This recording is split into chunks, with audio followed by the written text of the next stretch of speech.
अस्सलाम वालेकुम, सुबह बखैर, गुड मॉर्निंग। आप देख रहे हैं बाखबर सवेरा। मैं हूं आपके साथ मदीहा नकवी और मैं हूं शफात अली। ख़वातीन और हज़रात, आप तमाम लोग जो कि इस वक्त हमें देख रहे हैं, आप सबको बताते चलें कि कोरोना वायरस के हवाले से मुल्क भर से जो आदाद शुमार सामने आ रहे हैं वो बड़े हौसला अफजा हैं। बड़ा जो नंबर्स हैं वो अभी कंट्रोल में आ रहे हैं आहिस्ता आहिस्ता, लेकिन आप सब ने एट ईज़ नहीं होना।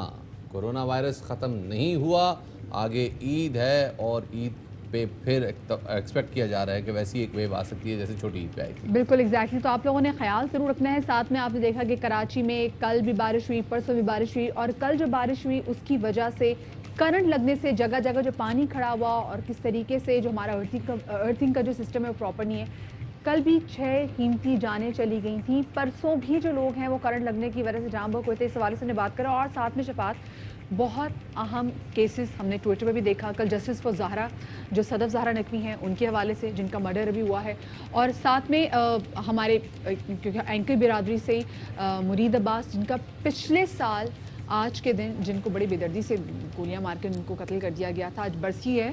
तो उस पर भी देखेंगे कि क्या एग्जैक्टली डेवलपमेंट हुई क्या है। एग्जैक्टली जी, आज ज़रा इस हवाले से ही बात करेंगे। और आज जो हम इशू डिस्कस करने जा रहे हैं अपने शो में, वो न सिर्फ ये कि डोमेस्टिक वायलेंस से रिलेटेड है, बल्कि साथ ही साइबर हरासमेंट से, साइबर ब्लैकमेलिंग से भी रिलेटेड है। ये सारा क्या मामला है, सबसे पर्दा उठाएंगे। मगर सबसे पहले टॉप स्टोरीज।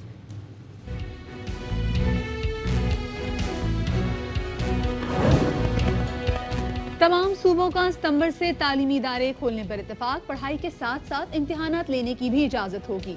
हतमी मंजूरी आज NCOC के इजलास में मुतवक्किह है। तो टॉप स्टोरीज तो आपने जान ली। और बाखबर सवेरा के आगाज में सबसे पहले हम बात करेंगे उन प्यारे प्यारे बच्चों के हवाले से जिन्होंने इन तमाम तर लॉकडाउन के टाइम में जब क्लासेस अटेंड नहीं कर रहे होते थे, हमारा शो देखा था।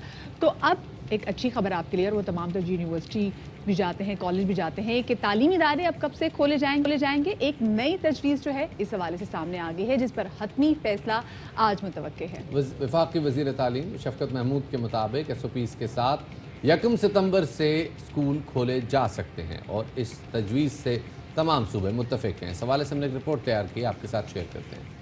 तो जी जनाब, अब वज़ीर आज़म से बात तो होगी कि स्कूल्स को बिला सूद कर्ज़े मिल जाएँ, ताकि उनको जो इस दौरान लॉस हुआ है और जो उनके अखराजात हैं, ओवरहेड्स हो गए हैं, वो उनको कवर कर सकें।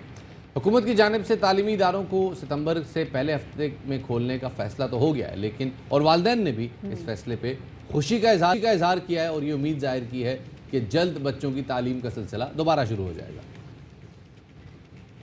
क्योंकि हम लोग तो बहुत घबरा गए थे, पूरा साल ही स्कूल नहीं खोलेंगे। स्कूल में आके जो बच्चा सीखता है, जिस तरीके से स्कूल में आगे पढ़ता है, वो ऑनलाइन में नहीं पढ़ सकता। इस किस्म के लानत पहले भी किए जाते, मगर अमली तौर पे ऐसा नहीं हुआ। गवर्नमेंट को फौरी तौर पे स्कूल खोलने चाहिए, क्योंकि इसलिए कि बच्चों की पढ़ाई का बहुत नुकसान हो रहा है।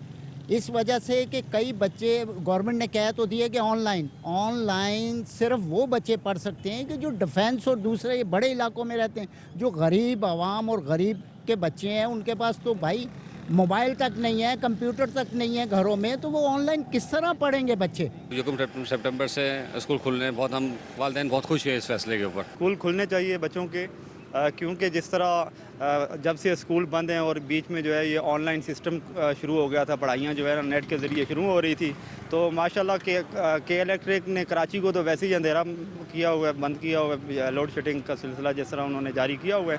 तो मैं ये समझता हूँ कि इससे बेहतर है कि ये 1 से जो है स्कूल खोलें, ताकि कम से कम जो है बच्चों की तालीम जारी हो सके। तो माँ बाप इस फैसले से काफ़ी ज़्यादा मुतमईन नज़र आ रहे हैं, काफ़ी ज़्यादा खुश नज़र आ रहे हैं कि 1 सितंबर से स्कूल खोले जाएंगे। इसी हवाले से मजीद बात करेंगे। हमारे साथ मौजूद हैं chairman all school management association Tariq Shah साहब, उनको शामिल गुफ्तगू करेंगे। तारिक शाह साहब, आपको बाखबर सवेरा में वेलकम कहते हैं। अच्छा, ये बताइएगा कि जो तजवीज़ दी गई है कि 1 सितंबर से स्कूल खोल दिए जाएंगे, तो क्या इसमें तमाम तर स्कूल शामिल हैं? आप किस तरीके से मरहलावार खुद स्कूल खोलेंगे, क्योंकि मॉन्टेसरीज भी इसमें हैं और हायर एजुकेशन के स्कूल भी इसमें है? ये एक काम पहले से जारी था कि मैंने आपको बताया भी था कि हमारे यहाँ जो है वो एक सब कमेटी कायम कर दी गई थी, जिसके अंदर जो SOPs बनाए जा रहे थे, स्पेशली सिंध के अंदर और पंजाब के अंदर, तो SOPs बना लिए गए हैं, जिसको बहुत डिटेल्ड जो है ना बनाया गया है कि स्कूल मैनेजमेंट किस तरह से जो है वो अपने मामला देखेगी, टीचर्स कैसे देखेंगे, पेरेंट्स कैसे देखेंगे, इवन वैन ड्राइवर्स और बच्चों को भी कुछ ताकीद की गई है कि वो किस तरह से स्कूल में आएंगे। तो शिफ्ट वाइज स्कूल जो है वो खोला जाएगा कि जैसे मॉन्टेसरी का शायद हो सकता है एक दिन हो, फिर अगले दिन प्राइमरी का हो, फिर सेकेंडरी का हो, इस तरह से हम शिफ्ट वाइज करेंगे। सब्जेक्ट को भी मिनिमाइज करने की कोशिश करेंगे ताकि कम से कम टाइम के लिए बच्चा स्कूल आए और फिर घर अपने जल्दी वापस लौट जाए, क्योंकि इसके अंदर जो है ना देखिए बहुत सारे मसाइल आएंगे, लेकिन ऑब्वियसली इसके अंदर भी SOPs मैक्सिमम तौर पे हर स्कूल करने की कोशिश करेगा, क्योंकि जो छोटे स्कूल हैं सबसे ज़्यादा क्वेश्चन मार्क वहाँ पर रेज होता है कि वो इतने एक्सपेंडिचर्स कर पाएंगे कि नहीं कर पाएंगे, जिसमें हम खैर मकदम करते हैं हमारे मिनिस्टर एजुकेशन जो सिंध के हैं सईद गनी साहब, उन्होंने निजी स्कूलों के बारे में जो फंड्स और लोन के लिए मुतालबा किया, क्योंकि वाक़तन वो स्कूल अब बंद होने के तरफ आ गए थे, बहुत सारे स्कूल ऑलरेडी बंद हो गए हैं, तो उनके लिए गवर्नमेंट को सोचना पड़ेगा कि जब स्कूल दोबारा खुलेंगे तो किस तरह से उनको बहाल किया जाए। अच्छा, जैसे स्कूल में स्टूडेंट्स की स्ट्रेंथ के हवाले से बात हो रही थी, शाह साहब ये कहिएगा कि अगर हम गवर्नमेंट स्कूल के हवाले से बात करें तो गवर्नमेंट स्कूल में तो बच्चों की स्ट्रेंथ बहुत ज़्यादा होती है, आप उसको कैसे शिफ्ट में लेकर आएंगे? क्योंकि अगर उनको शिफ्ट में लेके आने की बात की तो फिर तो बड़ा मुश्किल हो जाएगा तमाम तो स्टूडेंट्स को अकोमोडेट करना। देखिए शिफ्ट एज इन ये है कि एक मॉर्निंग आफ्टरनून इवनिंग शिफ्ट की जाएगी हर स्कूल के अंदर 3 शिफ्टों में। तो उसके अंदर लेकिन ड्यूरेशन वो नहीं होगा जो नॉर्मल टाइमिंग्स का होता था, वो मैक्सिमम जो है ना 3 आवर्स के लिए स्कूल में बच्चों को बुलाया जाएगा। तो 3 आवर्स की जो है ना हाफ आवर के गैप से या 1 आवर के गैप से शिफ्ट्स की जाएंगी। गवर्नमेंट स्कूल के अंदर भी इसी तरह करना पड़ेगा। हाँ, चैलेंजेस वहाँ पे ज़रूर आएंगे जहाँ पे ऑलरेडी 2 शिफ्ट्स के स्कूल चल रहे हैं, मॉर्निंग एंड इवनिंग शिफ्ट, तो वहाँ पे चैलेंजेस होंगे, लेकिन गवर्नमेंट इसको बेहतर जानती है कि वो किस तरह से डील कर पाए। अच्छा तारिक शाह साहब, यूरोपीय मॉडल जो है, चूँकि यूरोप में कुछ ममालिक में स्कूल खुल चुके हैं, उनका मॉडल बड़ा मुनफरद है और वो उन्होंने एक तो स्ट्रेंथ को मैनेज इस तरह से किया है कि एक दिन एक क्लास को वो रखते हैं और उसी क्लास की बकिया स्ट्रेंथ को अगले दिन पढ़ाया जाता है। एक दिन एक स्ट्रेंथ की स्कूल होता है, अगले दिन उनकी छुट्टी होती है, एक दिन ऑन एक दिन ऑफ चल रहा है। बड़ा मैनेजेबल सिस्टम है और बहुत बेहतर तरीके से चल रहा है वहाँ पे। ऐसी कोई तजवीज़ आप लोगों के थ्रू गई है, आप लोगों के ज़रिए से गई है गवर्नमेंट तक कि जी हमने ये SOPs डिज़ाइन किए और इनके थ्रू अगर चलाएं तो मामला चल पड़ेगा? जी बिल्कुल, देखिए जो SOPs का मैं जिक्र कर रहा था, 8 पेजेस की SOPs हमने बनाई है, मैं आपके यहाँ भिजवा भी दूंगा ताकि नेक्स्ट प्रोग्राम में अगर आप दिखाना चाहें तो दिखाएं नाज़रीन को। देखिए उसके अंदर शिफ्टें जो हैं, वो जो शिफ्ट्स हम कह रहे हैं, वो शिफ्ट्स का मकसद ही यही है कि एक क्लास को 2 दफ़ा बुलाया जाएगा, मॉर्निंग एंड इवनिंग, और नेक्स्ट डे जो है वो क्लास नहीं आएगी, दूसरी क्लास आएगी। तो शिफ्ट में डेज भी कम करेंगे, टाइमिंग भी कम करेंगे ताकि कम टाइम के लिए बच्चा स्कूल आए। लेकिन क्योंकि देखिए ऑनलाइन एक सब्स्टिट्यूट तो था इस पेंडेमिक के अंदर पढ़ाने का, लेकिन ऑल्टरनेट नहीं है फिजिकल लर्निंग का, तो जिसको हमें मुझे बड़ा अच्छा लगा कि पेरेंट्स भी अब इसको सपोर्ट कर रहे हैं कि स्कूल खुलने। अच्छा शाह साहब, एक बात कहिएगा, जिस तरह कहा जा रहा है कि जो निजी स्कूल्स हैं उनको बिला सूद कर्जे फराहम किए जाएं ताकि जो उनका नुकसान हुआ उसकी तलाफी कर सकें, क्या नुकसान हुआ निजी स्कूल्स को? बच्चे तो आ नहीं रहे थे, निजी स्कूल्स ने तो बच्चों की फीसें भी बहुत पूरी ली हैं, जहाँ पे फीसें पूरी नहीं ली तो वहाँ पर उन्होंने टीचर्स को भी निकाल दिया, तो निजी स्कूल्स को नुकसान कहाँ पर ये हुआ है? जी देखिए नुकसान यहाँ हुआ है कि ऑब्वियसली इस पेंडेमिक के अंदर पेरेंट्स भी मुतासर हुए थे, तो मैक्सिमम जो मेजॉरिटी स्कूल्स के अंदर कलेक्शन है वो 30 to 35% है। इससे ज़्यादा कलेक्शन नहीं हो रहा क्योंकि पेरेंट्स ऑब्वियसली इस पेंडेमिक के अंदर क्राइसिस के अंदर आए तो वो फ़ी पे नहीं कर पा रहे हैं, और एक्सपेंडिचर्स जो स्कूल्स के हैं वो वहीं खड़े हैं, टीचर्स को सैलरी भी देनी है, सब कुछ देना है। लेकिन एक टेम्परेरी तौर पे टीचर्स को क्या एक्सपेंडिचर्स थे जो आप ये शाह साहब जरा बताइएगा, हम लोग जानना चाहते हैं, जो पेरेंट्स जो आपके जो बेरोजगारी के टाइम में भी बच्चों की इतनी हैवी स्कूल की फीसें अदा करें, वो जानना तो जरूर चाहेंगे कि ऐसे कौन से एक्सपेंडिचर है जो कि स्कूल्स के बढ़ते चले गए, जब बच्चे भी स्कूल नहीं जा रहे थे, जब असातिज़ा भी स्कूल नहीं जा रहे थे, क्योंकि बिजली के बिल भी बढ़ते जा रहे थे, वो तमाम तो चीज़ें जिनकी ज़रूरत होती वो सब चीज़ें बढ़ी थी और बच्चे थे नहीं स्कूल में। जी लेकिन जब बच्चे नहीं थे स्कूल के अंदर तो 20% रिडक्शन को फी में दिया गया था, लेकिन जो फिक्स कॉस्ट है वो मैं आपको बताता चलूँ, जो स्कूल का रेंट है, जो सैलरीज हैं, और के इलेक्ट्रिक और नेपरा ने जो ओवर बिलिंग की हैं वो अभी तक एडजस्ट नहीं की गई हैं। तो बिल्डिंग बंद थी लेकिन फिर भी बड़े बड़े बिल आए हैं, जिस पर हम अब जो है के इलेक्ट्रिक और गवर्नमेंट के साथ जो है अपील कर रहे हैं कि हमें जो है उसमें कोई सब्सिडी या कुछ चीज़ आपकी बात हम समझ रहे हैं, लेकिन एक मामला जो कि हमने पिछले चंद महीनों में देखा है गवर्नमेंट ऑफ पाकिस्तान ने ऐलान किया कि जी स्कूल की फ़ीस 20% कम की जाए।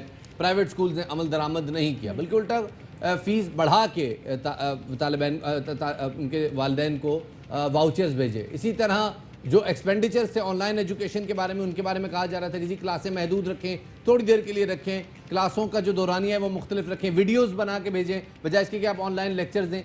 प्राइवेट स्कूल्स ने उस पर अमल दरामद नहीं किया। तो अब जब गवर्नमेंट भी राजी हो गई है कि जी प्राइवेट स्कूल्स को रिलीफ दिया जाएगा, तो क्या प्राइवेट स्कूल्स ये रिलीफ वालिदैन तक ट्रांसफर करेंगे? देखिए, रिलीफ जो है अगर ट्रांसफ़र जब करेंगे जब वो हमें रिलीफ एज एन फंड दिया जाए जो कभी वापस ना करना हो। अभी जो मुतालबा जो गवर्नमेंट ऑफ सिंध ने किया है वो है इंटरेस्ट फ्री लोन। लोन का मतलब ये है कि दोबारा हमें चुकाना पड़ेगा जब स्कूल खुलेंगे। तो देखिए उसके तारिक अंदर शाह साहब, relief तो आप एक विन विन वक्ती तौर पे सिचुएशन में relief रहे है, हैं। जिसमें आपके injection किया गया है। स्कूल्स में बच्चे नहीं आए, बिजली के बिल नहीं आए, आपके ओवरहेड चार्जेस जो कि नॉर्मली होते हैं वो तो हुआ ही नहीं, ट्रांसपोर्ट आपकी नहीं चली। तो इसका मतलब है कि अब एक्सपेक्ट किया जाएगा कि जब स्कूल दोबारा खुलेंगे तो आप उनसे पिछली जो उनके रिमेनिंग ड्यूज है उनका मुतालबा नहीं करेंगे। क्या आप ये कमिट करते हैं हमारे साथ? नहीं, देखिए मैं आपको यही बताना चाह रहा हूँ कि इलेक्ट्रिक या नेपरा के जो भी इलेक्ट्रिकल बिल्स थे वो कम नहीं हुए। ये मिसकंसेप्शन है कि कम तो हो गए होंगे। इस पे तो आप इनको जाके कोर्ट में भी लेके जा सकते हैं कि जब आपके स्कूल में बच्चे नहीं आ रहे, जब आपकी वो तमाम स्ट्रेंथ जो कि स्कूल में होती है जिस वजह से आपके स्कूल में बिजली का इस्तेमाल होता है, फिर भी अगर के इलेक्ट्रिक आपको वही भारी भरकम बिल दे रहे हैं तो फिर तो आप उनके खिलाफ कोर्ट में जा सकते हैं कि भाई आप हमें क्यों इतना बिल भेजे जो हमारी तो क्लासें नहीं हो रही। बिल्कुल हमें कोर्ट जाना है इसके अंदर। और कब ये मैं जाएंगे आपको सर? बता रहा हूँ प्रोसीजर स्टार्ट हो चुका है। हमने लॉयर से बात कर ली है, हम उस पे प्रोसीजर में जा रहे हैं। हम सबके बिल इकट्ठे कर रहे हैं मेजॉरिटी स्कूल्स के, और फिर उसके तो साथ सर हम ये तो कोर्ट में 3 महीने जाएंगे। नहीं हो गए कि भैया आपके स्कूल बंद पड़े हुए, पंखा नहीं चल रहा, बिजली नहीं चल रही, जब आपके जनरेटर नहीं चल रहे, आपके एसी नहीं चल रहे, जब आपकी बत्तियां वहाँ पे नहीं जल रही, तो जो आप बता रहे हैं कि बिल आपके बढ़े और अब आपने कोर्ट जाने का भी फैसला किया है, तो ये कोर्ट आपने कब जाने का फैसला किया है? क्योंकि अब 3 महीने हो गए हैं, वो वालिदैन पे आप लोग सारा बोझ डालते रहे हैं।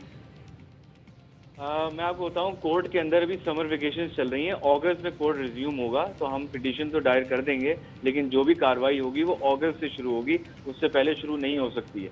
और दूसरी चीज़ ये है कि देखें जो एक्सपेंडिचर्स हैं उसके अंदर रिलीफ इंटरेस्ट फ्री अभी तक नहीं मिला है। 4% इंटरेस्ट के साथ जो है वो लोन मिलना स्टार्ट हो रहा है, तो इंटरेस्ट भी हमें पे करना पड़ेगा। तो गवर्नमेंट से ये अपील है कम से कम इंटरेस्ट की जो पेमेंट है वो गवर्नमेंट करे। लोन हम जैसे स्कूल खुलेंगे हमें फ़ी मिलेंगी बैक डेट्स की, हम चुकाना शुरू कर दें। तो तारिक शाह साहब, ये तो बिल्कुल वही बात हो गई कि जैसे जब तक आपको पेंडेमिक था, मतलब जब तक स्कूल बंद थे तब तक आप फीस इसलिए ले रहे थे क्योंकि स्कूल नहीं चल रहा और हमें खर्चे पूरे करने, और जब स्कूल खुल जाएंगे तो तब आप पिछले बकाया जात इसलिए लेंगे क्योंकि वो स्कूल बंद था तो हमें तो फीस लेनी पड़ेगी उसकी। तो ये कोई मामला समझ में नहीं आ रहा, ये मंतकी बात नहीं लग रही। मैं आपको बताऊं इसके अंदर ये है कि ये आपको रिलीफ फंड नहीं दिया जा रहा। ये गवर्नमेंट ने तो साफ हाथ उठा लिया कि हम कोई फंड नहीं दे सकते, रिलीफ हमारे फंड कोई किस चीज बजट का नहीं चाहिए आपको? रिलीफ फंड किस चीज का नहीं दिया चाहिए जा रहा। आपको? मैं रिलीफ आपसे फंड किस चीज का देने जा रहे हैं शाह साहब, ये पूछना चाह रहे हैं हम। हाँ, रिलीफ फंड जो क्योंकि हम बच्चों मांग रहे हैं या वो तो आप ये है लोगों ने कि बच्चों वो की जो फीस माफ deserving की होती है और parents हैं, आप जो असातिज़ा हैं उनको पूरी की पूरी उनकी तनख्वाही भी दे रहे होते हैं, बल्कि बहुत सारे स्कूलों में तो असातिज़ा को फारिग कर दिया गया। या तो ऐसा कि आप लोगों का इंटरनेट कनेक्टिविटी में बहुत ज़्यादा मसला आ रहा होता, मोस्टली तो जो क्लासेस है वो तो यूट्यूब पे भी बहुत सारी वीडियोज़ अपलोड कर दी जाती थी और बच्चे वो देख के पढ़ते थे। रिलीफ फंड आपको नुकसान कहाँ है, आप ये बताइए? फीसें आप लोगों को पूरी आ रही है, नुकसान का, रिलीफ फंड आपको क्या चाहिए? मैं आपसे यही तो कह रहा हूँ कि फी पूरी रिकवर नहीं हो रही, 35% हो रही है। अगर हमें रिलीफ फंड दिया गया नहीं हुई जो कि रिकवर, हमें दोबारा नहीं चुकाना होगा, वो जो है शाह साहब आपको मैं आपकी एक कंफ्यूजन क्लियर कर देता हूं। अगर रिलीफ फंड दिया गया तो हम पेरेंट पे शिफ्ट करेंगे। शाह साहब मैं लोन आपकी अगर दिया एक जाए तो कंफ्यूजन फिर कवर शिफ्ट कर देता हूं, मैं आपकी एक कंफ्यूजन कर देता हूं। देखिए, खुदा ना खास्ता सैलाब नहीं था, जलजला नहीं था जिसमें स्कूल की इमारत मुनहदिम हो गई हो। स्कूल बंद था लेकिन उसमें फीस आ रही थी, भले 30% आ रही हो, ये स्कूल मुनाफे में चल रहा था। आपकी बैलेंस शीट बता देगी, आपको कोई ऐसा बज़ाहिर नुकसान नहीं हुआ, लेकिन उसके बावजूद आप अभी तक हमें क्लियर कट नहीं बता रहे कि आप पिछले बकाया जात क्यों लेंगे, क्योंकि कोई तुक नहीं बनती, क्योंकि वालिदैन का भी कारोबार बनता। आप कोई अभी तक हमें कन्विंस नहीं कर पा रहे। دیکھیے میں آپ کو بتا رہا ہوں، شاید آپ سمجھ نہیں رہے اس کو، ٹیچر کی سیلری وقتی طور پر روکی گئی ہے کیونکہ اسکول کی فی نہیں آ رہی ہے. اگر ہمیں ایریئرز ملیں گے تو ہم ٹیچرز کو کیوں نہیں دیں گے؟ دینا ہمیں ہے، لیکن اسی لیے ہم لون یا کوئی فنڈ مانگنا چاہ رہے ہیں. اگر لون ملا تو وقتی طور پر ہم ابھی تو فی الحال دے دیں گے، لیکن لون آگے چکانا ہوگا. چلیں تو شاہ اس کے صاحب، لیے ویسے ہمیں ہم جب نیکسٹ areas ٹائم انشاءاللہ چاہیے آپ کے ساتھ شو کریں گے، ایک تو جو آپ نے SOPs کی لسٹ کے والے سے بات کی وہ بھی اپنے ناظرین کے ساتھ شیئر کریں گے. دوسرا ہم چاہیں گے کہ اسکول کے جتنے بھی ایکسپینڈیچرز جو آپ نے ایسے کے ویسے تھے، بجلی کے بل اتنے ہی آتے رہے. ہم چاہیں گے کہ وہ بجلی کے بل جو ہے وہ آپ ہمارے ساتھ ضرور شیئر کریں تاکہ ہم عوام کے ساتھ شیئر کر سکیں، ان کو بتا سکیں کہ جی یہ وہ اسکول تھے جو بند پڑے ہوئے تھے، اور ان بند اسکولوں میں بھی بجلی کا اتنا ہی بل آتا رہا. جب وہ جو اسکول تھے ان میں اسٹوڈنٹس بھی آ رہے تھے، کیونکہ میرے خیال سے لوگوں کے ساتھ شیئر کرنا بہت زیادہ ضروری ہے، کیونکہ آپ تو بعد ریلیف فنڈ بھی آ چکی ہے. بہت شکریہ طارق شاہ صاحب. شفاعت، ریلیف کسی یہ پیرنٹس تو ریلیف مانگ رہے تھے، یہ اب اسکولس کو ریلیف فنڈ وہ مانگ رہے ہیں، وہ کہہ رہے ہیں ریلیف فنڈ ہمیں نہیں ملا تو ہم پیرنٹس سے پیسے نکلے. یہ سمجھ میں نہیں آئی. بس یہ وہی بات ہے نا کہ میں جب بہو تھی تو ساس اچھی نہیں ملی، جب ساس بنی تو بہو اچھی نہیں ملی. یہ بالکل ویسی ہی بات ہے، اور پرائیویٹ اسکول انتظامیہ کا جو بیہیویئر ہے، جو ان کی منطق ہے، وہ سمجھ میں نہیں آ رہی. ہم بھی چاہ رہے ہیں کہ ہم ان کی بات سمجھیں اور وہ بات آگے ایڈوکیٹ کر سکیں. آگے بڑھتے ہیں جناب اور بات کرتے ہیں شہر کراچی میں ہونے والی بارش کی. کل بھی شہر کراچی کے کچھ علاقوں میں جم کر بارش ہوئی، کچھ علاقوں میں ہلکی معمولی بارش ہوئی، لیکن اس کے باوجود کرنٹ لگنے کے واقعات میں کمی نہیں آئی. 6 افراد کرنٹ لگنے سے جاں بحق ہوئے. اور یوں صرف 3 روز میں جان سے جانے والوں کی تعداد 15 ہوگی. کارساز کے قریب تار گرنے سے موٹر سائیکل سوار جاں بحق ہو گیا، اور عینی شاہدین جو وہاں پر موجود تھے وہ یہ بتا رہے تھے کہ وہ کافی دیر تک سڑک پہ تڑپتا رہا. انہوں نے کہ الیکٹرک کی ہیلپ لائن پر بار بار کال بھی کی، لیکن اس کے باوجود کوئی مدد کو نہ پہنچا. ان لوگوں کا کیا کہنا تھا جنہوں نے تمام تر خوفناک منظر اپنی آنکھوں سے دیکھا، یہ ہم آپ کے ساتھ شیئر بھی کریں گے. اور دوسری جانب یہ کارساز حادثہ، اسی طرح اگر ہم ناگن چورنگی کی بات کریں، مورل کالونی کی بات کریں، ہجرت کالونی کی بات کریں، کریم آباد اور ناگن چورنگی سمیت مختلف علاقوں میں کرنٹ لگنے سے ایک بچے سمیت 5 افراد جو ہیں وہ زندگی کی بازی ہار گئے. اس جانب ترجمان کے الیکٹرک کا کہنا ہے کہ تمام حادثات کی ذمہ داری ادارے پر ڈالنا درست نہیں. آگے بڑھتے ہیں جناب، اور اس ساری صورتحال میں جو رکن سندھ اسمبلی ہیں خرم شیر زمان صاحب، انہوں نے مطالبہ کیا ہے کہ جی کہ الیکٹرک کے مستقبل کا فیصلہ جلد از جلد کیا جائے. خرم شیر زمان جو کہ تحریک انصاف کے رکن سندھ اسمبلی ہیں، انہوں نے سندھ اسمبلی کے فلور پہ بھی اپنے ہی وزیر توانائی کے خلاف بھی بات کی ہے، اور انہوں نے سندھ کے وزیر توانائی امتیاز شیخ کے حوالے سے کہا کہ ان کا ماننا ہے کہ الیکٹرک میں سندھ کی کوئی نمائندگی نہیں. ساتھ میں ان کا بھی کہنا تھا کہ پورا کنٹرول وفاق کے پاس ہے، اگر کمپنی ان سے کنٹرول نہیں ہو رہی تو یہ ہمارے حوالے کر دیں. امتیاز شیخ صاحب کا کیا کہنا تھا یہ آپ کو سنواتے ہیں. الیکٹرک نہیں ہے، یہ کلر الیکٹرک ہے، یہ قاتل الیکٹرک ہے. اور پچھلے سال بھی 14 لوگوں کا انتقال ہو گیا تھا. انتقال تو زیادہ لوگوں کا ہوا تھا، لیکن اس میں 14 افراد ایسے تھے جس کو نیپرا نے بھی یہ کہہ دیا تھا کہ ان 14 لوگوں کا جو انتقال ہوا ہے اس کی ذمہ دار کے الیکٹرک ہے. نیپرا سے بھی سوال کر رہے ہیں کہ نیپرا کیا کر رہی ہے. ہم منسٹر سے بھی سوال کر رہے ہیں کہ منسٹر صاحب ہماری آپ سے بھی ڈیمانڈ ہے کہ آپ کراچی آئیں، ان کے جو بھی بڑے ان سے آ کے بات کریں، ہمارے اس مسئلے کو کراچی کے حل کریں. وزیر اعظم صاحب نے کراچی کے اس احتجاج کا نوٹس لے لیا ہے. کراچی کے اندر کے الیکٹرک نے جو حشر کیا ہوا ہے کراچی ہائٹس کا، اس کے اوپر وزیر اعظم صاحب نے گورنر صاحب کو اسلام آباد بلایا. ایک میٹنگ ہوگی، فیصلہ کیا جائے گا کہ اس کے الیکٹرک کے ساتھ کرنا کیا ہے. کراچی الیکٹرک کی کارکردگی سے بالکل ہم مطمئن نہیں ہے. سندھ گورنمنٹ کی کوئی نمائندگی کراچی الیکٹرک میں نہیں ہے. ان کا پورے کا پورا کنٹرول فیڈرل گورنمنٹ کے پاس ہے یا نیپرا کے پاس. یہ ان کی نااہلی ہے، نہیں سنبھال سکتے، ہمارے حوالے کر ہم سنبھالیں گے. کہ تو اپنی جماعت کے لوگ ان کے خلاف جا کے بھوک ہڑتال پہ بیٹھ گئے ہیں. کراچی کے منتخب نمائندگان نے جو کہا اس حوالے سے آپ نے وہ سنا. اب ذرا شہر میں تازہ ترین صورتحال کیا ہے، کیونکہ گزشتہ 3 روزوں میں 15 افراد کرنٹ لگنے کی وجہ سے جاں بحق ہو چکے ہیں. تازہ ترین صورتحال کیا ہے یہ جانیں گے ہم اپنے نمائندے انجم وہاب سے. انجم، یہ بتائے گا کہ کل بھی 6 لوگ جاں بحق ہو گئے، اور سے گزشتہ 2 روز پہلے بھی لوگ کرنٹ لگنے کی وجہ سے جاں بحق ہو گئے. ابھی کرنٹ سچویشن کیا ہے؟ کون سا علاقہ سب سے زیادہ متاثر ہوا ہے بجلی کی تاروں کی وجہ سے؟ جی، صورتحال تو ہنوز وہی ہے. کہا جائے کہ مرغے کی ایک ٹانگ وہی ہے. تمام لوگ حتیٰ کہ حکومتی جماعت ہی اپنی حکومت کے خلاف کے الیکٹرک کے لیے آ گئی ہے. تو یہ صورتحال کراچی کے شہریوں کے لیے بہت ہی اذیت ناک ہو چکی ہے. لوڈ شیڈنگ کا سلسلہ تو ابھی سے نہیں ہے، یہ تو برس ہے جب سے نچکاری ہوئی ہے اس میں اضافہ ہی ہوتا چلا جا رہا ہے، اور خاص طور پر بارشوں میں تو صورتحال کافی سنگین ہو گئی۔ کراچی کے مختلف علاقے پسماندہ علاقوں کو خاص طور پہ دیکھا جائے تو وہاں تو 20 گھنٹے تک لائٹ ہوتی ہی نہیں ہے، بلکہ وہ لوگ تو بحران پریشان ہوتے ہیں اگر ان کو 4-5 گھنٹے یا 6 گھنٹے مسلسل بجلی مل جائے تو وہ اللہ کا شکر ادا کرتے ہیں۔ کئی علاقوں میں تو لوگوں نے نوافل تک ادا کیے کہ بجلی ہے۔ یہ صورتحال نصرت بھٹو کالونی، نارتھ نتھواد، نیو کراچی، لانڈی، کورنگی، ملی، لیاری، ہنوز کراچی کے کسی بھی علاقے کا نام لے لیا جائے تو بجلی کی یہ صورتحال بڑی ہی سنگین نظر آ رہی ہے۔ پانی اگر پولوں کے گرد جمع ہوتا ہے، گرڈ اسٹیشن پہ جمع ہوتا ہے، یہ کے الیکٹرک کی اپنی بھی ذمہ داری ہے کہ وہ صرف صوبائی اداروں کا، کراچی انتظامیہ کے انتظار نہ کرے۔ کسی کے گھر کے سامنے پانی یا کوڑا جمع ہوتا ہے تو شہریوں کا یہی کہنا ہے کہ پہلے ہمارا فرض ہے ہم اپنا گیٹ صاف کریں، تو یہ کے الیکٹرک کا بھی فرض ہے وہ کھمبوں کے اطراف میں جو پانی جمع ہوتے ہیں، برسوں برس بیت گئے ہیں، ان کو اپنے کھمبوں پہ آس پاس کی جگہوں کو اونچا کر لینا چاہیے۔ ہم نے تو کئی جگہ گریڈ اسٹیشن کے باہر دیکھا ہے کہ پولوں کے پی ایم ڈی کے پولز کے اطراف میں کچرے کے ڈھیر لگے ہوئے ہیں۔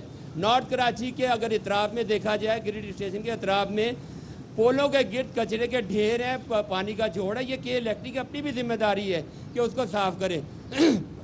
انجم آپ کے پیچھے بھی ہمیں کچھ بجلی کے پولز نظر آ رہے ہیں اور ان پہ کچھ تاروں کے گچھے لپٹے ہوئے ہیں۔ ڈیفینیٹلی جب یہ تاروں کے گچھے، یہ انٹرنیٹ کیبلز ہو سکتی ہیں، جب یہ گریں گے تو ڈیفینیٹلی ان میں کرنٹ بھی ہوگا۔ کے الیکٹرک کے پولز پہ یہ اس قسم کے تاروں کے گچھے کیوں ہیں؟ یہ ابھی تک ریموو کیوں نہیں ہوئے؟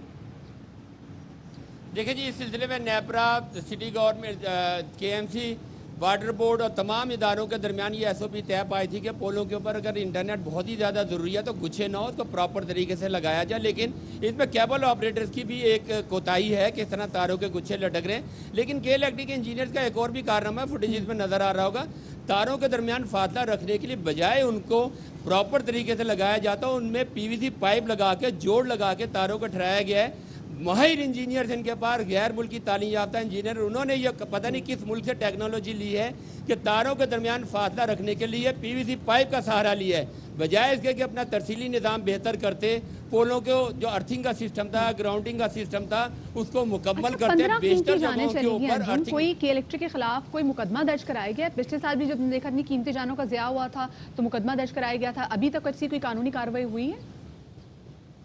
ابھی گزشتہ روز جس شخص نے سڑک پر تڑپ کر جان دیا، اس کے اوپر تار ٹوٹ کر گرا تھا، ابھی تک مقدمہ تو نہیں سامنے آیا، لیکن ان کے لواحقین کا یہی کہنا ہے کہ وہ دہر غم کی کیفیت ہوتی ہے، فوری طور پہ قانونی کارروائی کرنا ہر ایک کے لیے مشکل ہو جاتا ہے۔ جوان آدمی سڑک کے اوپر تڑپ کر مر گیا، اور اس کی وجہ یہ ہے کہ پہلے یہاں پر کراچی میں تانبے کے تار ہوتے تھے، اب یہ سلور کے تار ہیں۔ کچھ ماہرین کا کہنا ہے کہ ساحلی علاقوں میں سلور کا، ایلومینیم کا تار نہیں لگتا کیونکہ نمی ہوتی ہے، نمی میں جب بارش کا قطرہ یا کوئی بھی پانی گرتا ہے تو وہ تار گرم ہو کے ٹوٹ جاتا ہے۔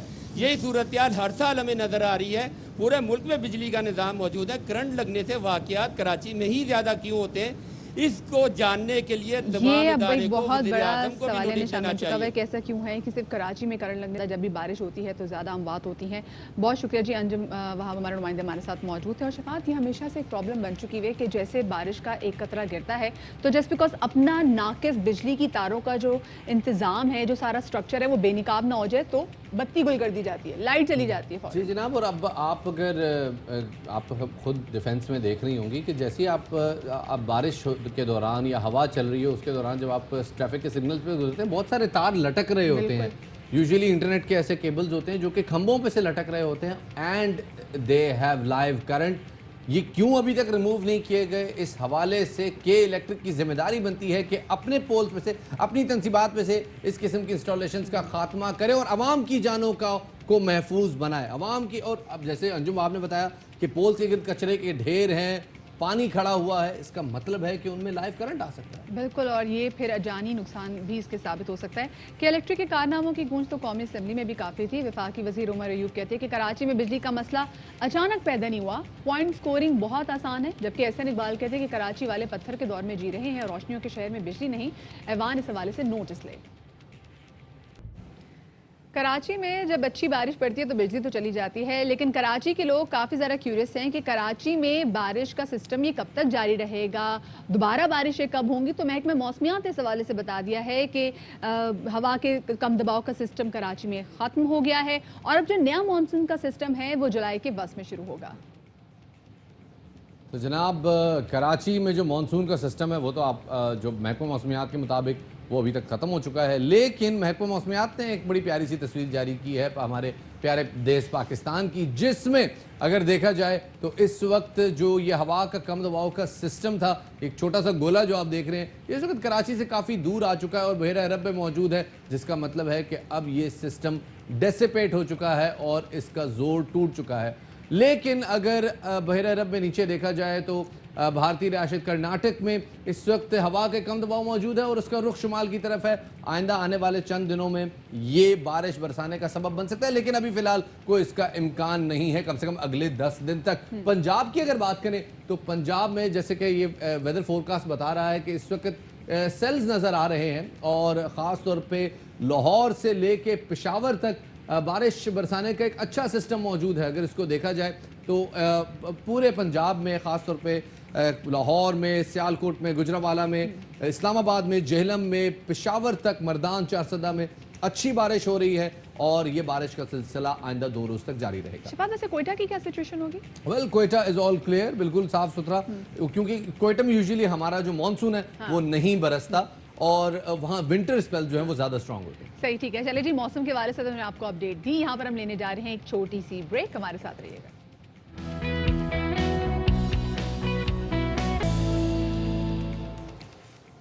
ब्रेक के बाद एक बार फिर खुशामदीद कहते हैं आपको बाखबर सवेरा में। और अब बात करते हैं कोरोना वायरस के हवाले से। WHO ने हुकूमत पाकिस्तान के इक़दामात की तारीफ़ की है। हुकूमत पाकिस्तान के कोरोना वायरस से निपटने की जो हिकमत अमली है उसको मस्बत करार दिया है। मुल्क में गुज़िश्ता 24 घंटे के दौरान कोरोना वायरस से 61 अफराद अलबत्ता इंतकाल कर गए। पाकिस्तान में अब जो मजमूई तौर पर कोरोना वायरस से जाँ बहक होने वाले अफराद की तादाद है वो 4,983 हो चुकी है।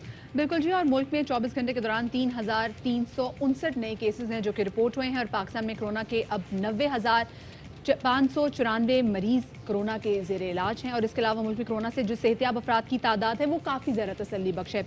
ये तादाद जो है ये 1,45,311 हो गई है। और अगर 24 घंटे के मजीद उसमें देखा जाए कि क्या कुछ चीज़ें हुई हैं तो मुल्क में 24 घंटे के दौरान 24,333 जो टेस्ट हैं वो किए गए हैं और पाकिस्तान में अब तक 14,91,437 कोरोना के जो टेस्ट हैं वो किए जा चुके हैं। और इसमें जो तसल्ली बख्श बात यह है कि अब पाकिस्तान में जो हम एक्सपेक्ट कर रहे थे कि जुलाई में पीक आएगी और जुलाई में खुदा न खासा जो केसेस हैं वो 1 मिलियन भी क्रॉस कर सकते हैं, लेकिन वैसी सूरत हाल नहीं है।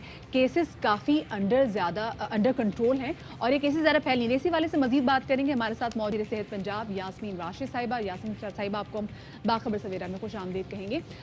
ये कहा जा रहा था कि जुलाई तक 12 लाख तक जो मरीज़ हैं वो हो सकते हैं और ये तादाद अगर देखी जाए तो अल्लाह का शुक्र है कि उतनी नहीं हुई बल्कि 2 लाख से नीचे ही है। क्या इसे हम अपनी कामयाब पॉलिसी का समर करार दे सकते हैं? देखिए, अल्हम्दुलिल्लाह शुक्र है कि हमारी प्रोजेक्शंस और हमारी जो ये थी कहा गया था कि जी इन प्रोजेक्शंस के मुताबिक कितने केस हैं वो गलत साबित हुए हैं और इस वक्त केसेस की तादाद अब आहिस्ता आहिस्ता कम होती चली जा रही है।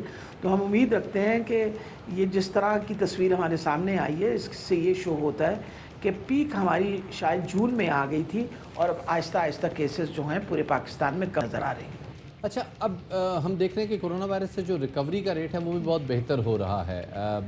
हर रोज़ हम देख रहे हैं कि काफ़ी हौसला अफजा नताइज सामने आ रहे हैं। हज़ारों अफराद जो है वो रोज़ाना की बुनियाद पे कोरोना को शिकस्त दे रहे हैं। ये क्या मामला है? आपको लगता है कि जो वर्स्ट है कोरोना वायरस का वो हम गुजार चुके हैं या अभी आप आगे ख़तरा देख नहीं? मेरा ख्याल है जो बहुत इम्पॉर्टेंट चीज़ है, जैसे कि हमारा ये ख्याल है कि जून के महीने के अंदर जो स्पाइक आई थी उसके बाद आहिस्ता आहिस्ता मरीज़ों की तादाद कम हो रही है और ये SOPs भी अब लोग प्रैक्टिस कर रहे हैं और SOPs भी इम्प्लीमेंटेशन पे भी हुकूमत बहुत हद तक सख्ती कर रही है। और आपके सामने है पिछले 2 हफ्ते का जो लॉकडाउन था वो बहुत सख्त किस्म का लॉकडाउन था और ज़रूर उसने एक असर लाया है और ये नंबर ऑफ पेशेंट वो कम हुआ। अच्छा यास्मीन साहिबा, ये कहिएगा कि लाहौर की ज़िला इंतज़ामिया का 7 नए इलाकों में लॉकडाउन का फैसला अब सामने आया है, तो कहिएगा कि क्या ये सिलसिला कोरोना का मुकम्मल खात्मे तक जारी रहेगा?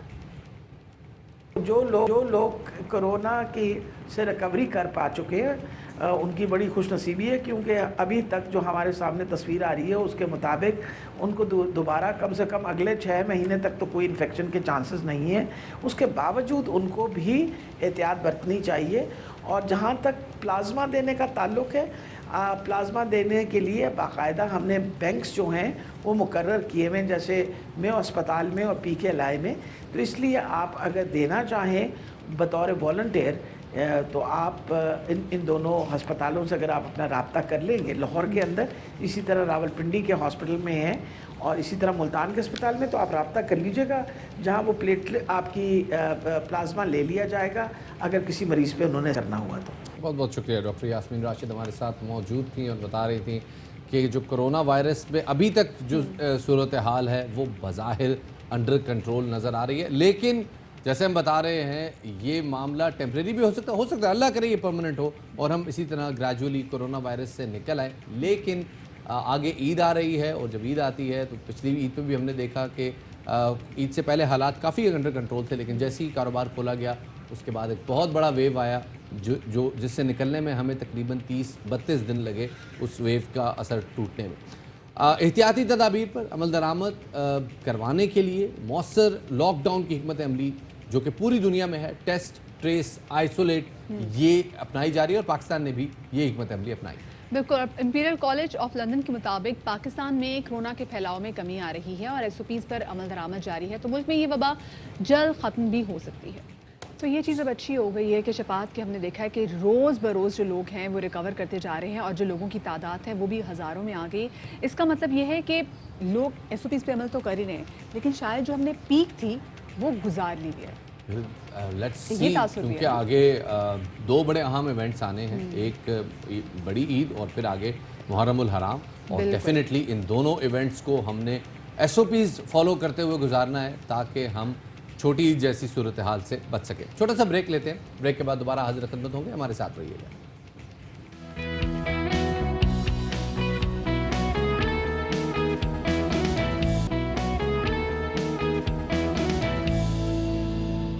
अभी आपको हम 3 खबर देते चलें कि वज़ीर आज़म इमरान खान आज आइसोलेशन अस्पताल और वबाई अमराज सेंटर का इफ्तिताह करेंगे।